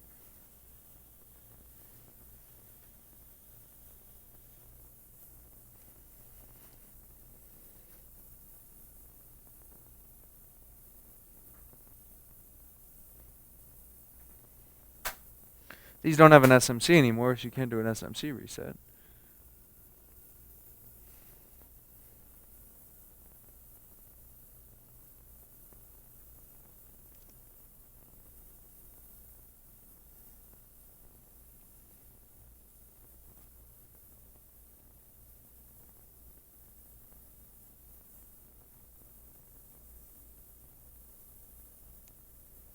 Let me see if it boots into the internal diagnostic. I may just have to let it go through its thing on that recovery long boot thing.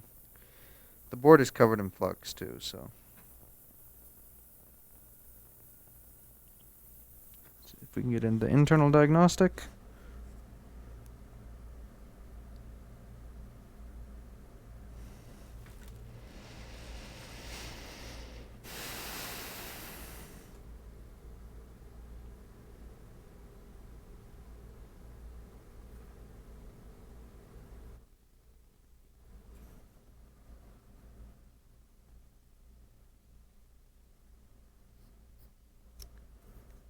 Okay, we're in the internal diagnostic.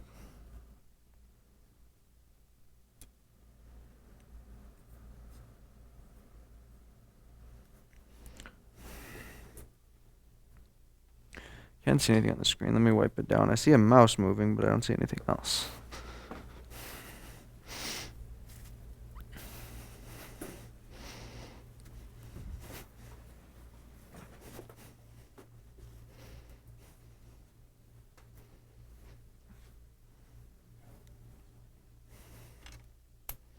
And then do that A1992, the bottom case screws, and go ahead and run internal diagnostic, boot into recovery, and check the keyboard and terminal or whatever. This has a sensor issue, I could tell.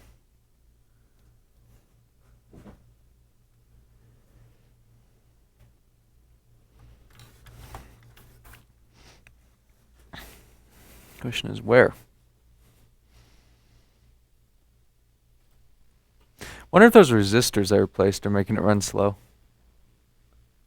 I don't think so, though. That's all for CPU voltage regulation stuff.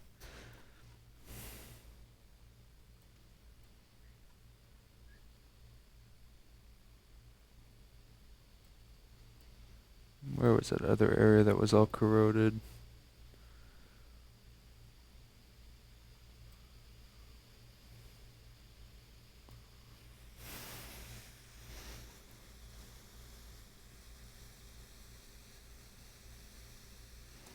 Wonder if it's the webcam doing it. Because that could do it. It could hold down an SM bus.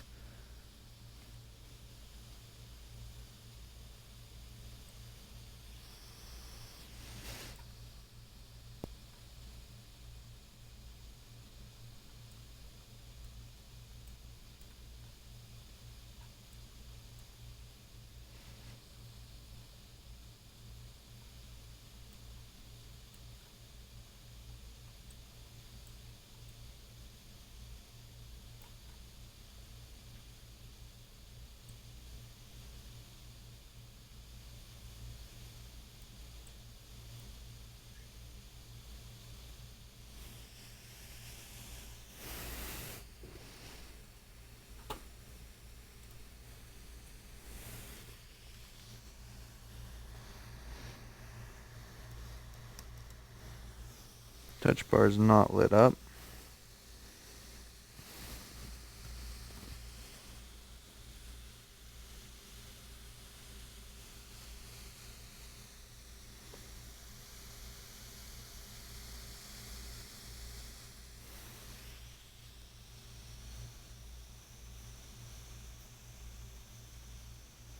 Yeah, the mouse is weird. I could move it around and it stays moving. Definitely has a sensor problem.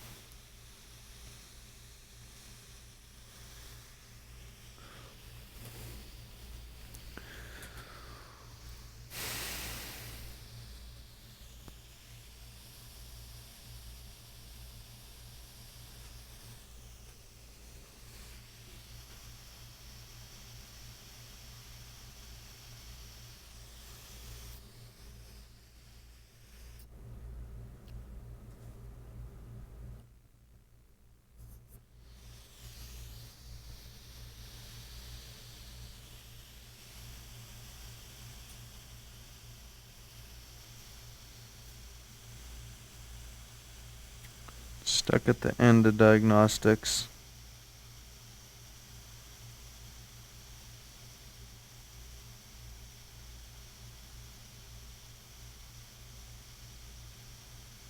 Says no issues found, then I'm going to suspect those 10 ohm resistors are doing something funny with the CPU.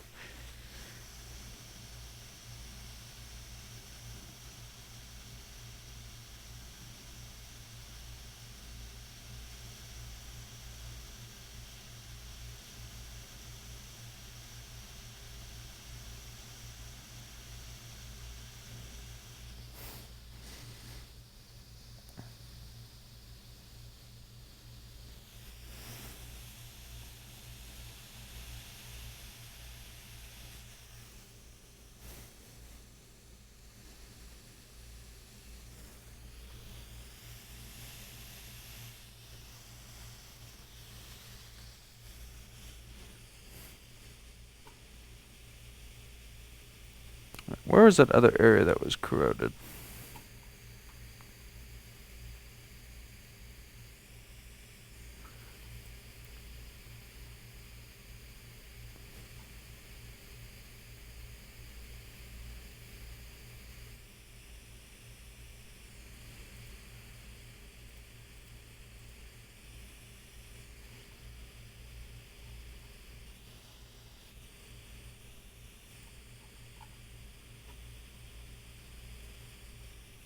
Yeah, it's not finishing diagnostics.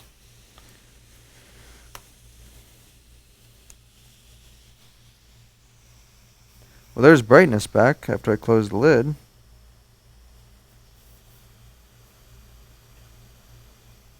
That was kind of weird. When I closed the lid, brightness went up to normal.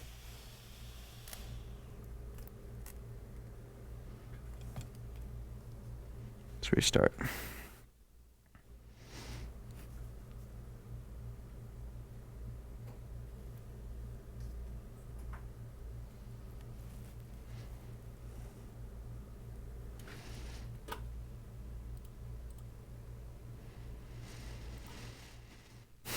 We got Apple logo, and now we have fan spin. There's Apple logo again, only dark. Alright, there's some real nonsense going on here. Is that one done? Battery's not good. It's not? They sent it to me like that. Oh, yeah, I wouldn't worry about it. The standard doesn't turn on, repair shop replace battery, because that's always the problem, nonsense. Alright, there's a sensor issue. Let's take the board out, have a look.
All right, let's look at this one corroded chip, because I have a feeling that was actually a thermal sensor.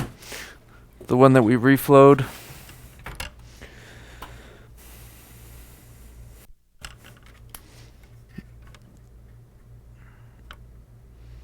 Where was that?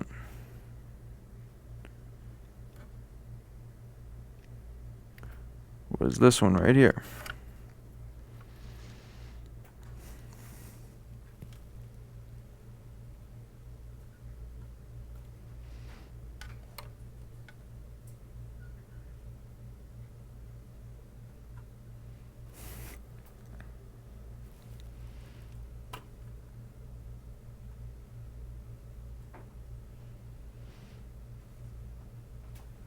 That is not it.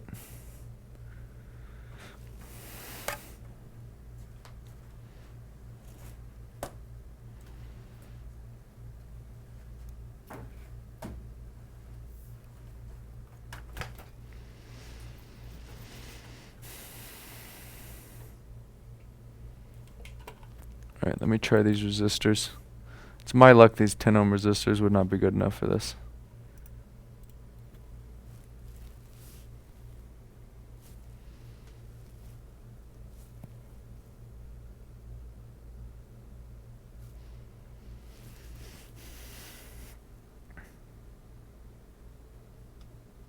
Your trackpad click?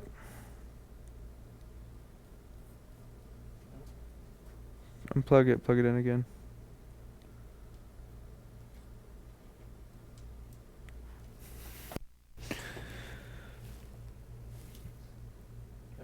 Okay.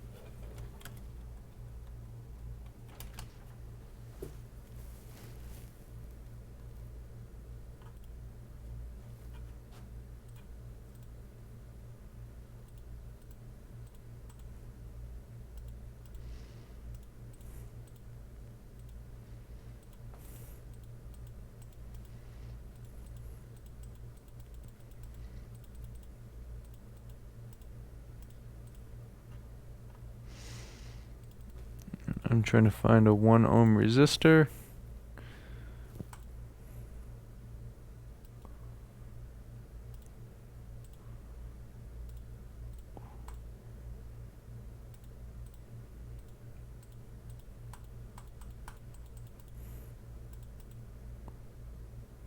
Hundred. Actually, you know what? Let me try something. Instead of wasting time on this, what I want to do is unplug the screen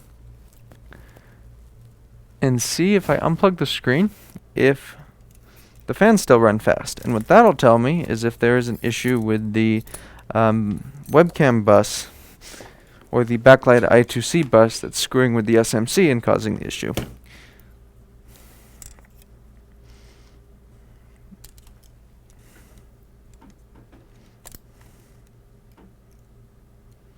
And regardless, I am going to end the stream.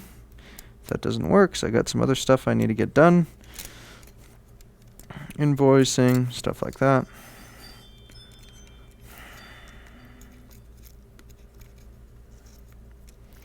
And this will go in the for later pile.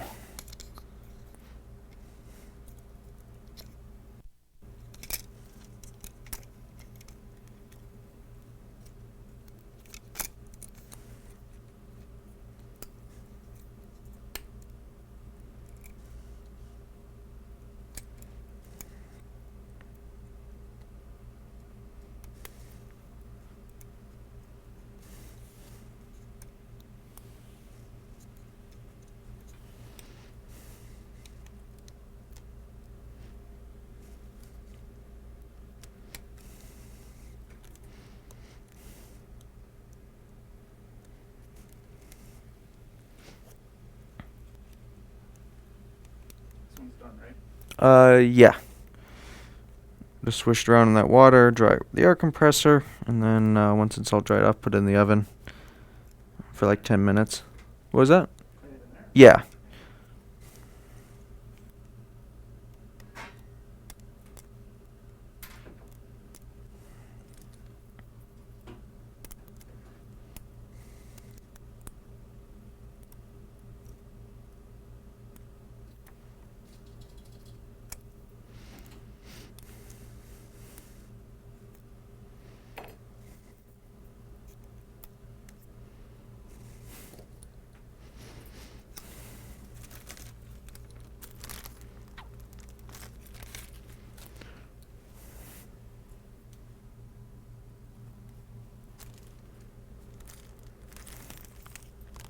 Where did I put that battery screw?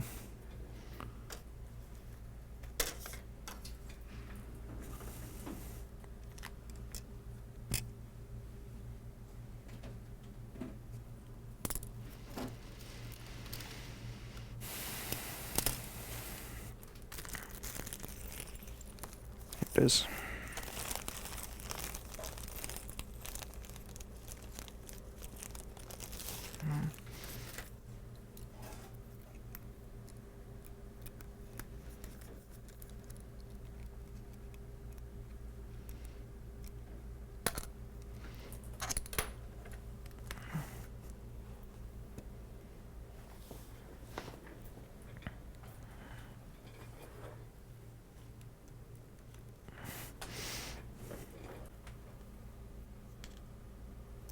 Alright, with no screen, see if we get racing fans.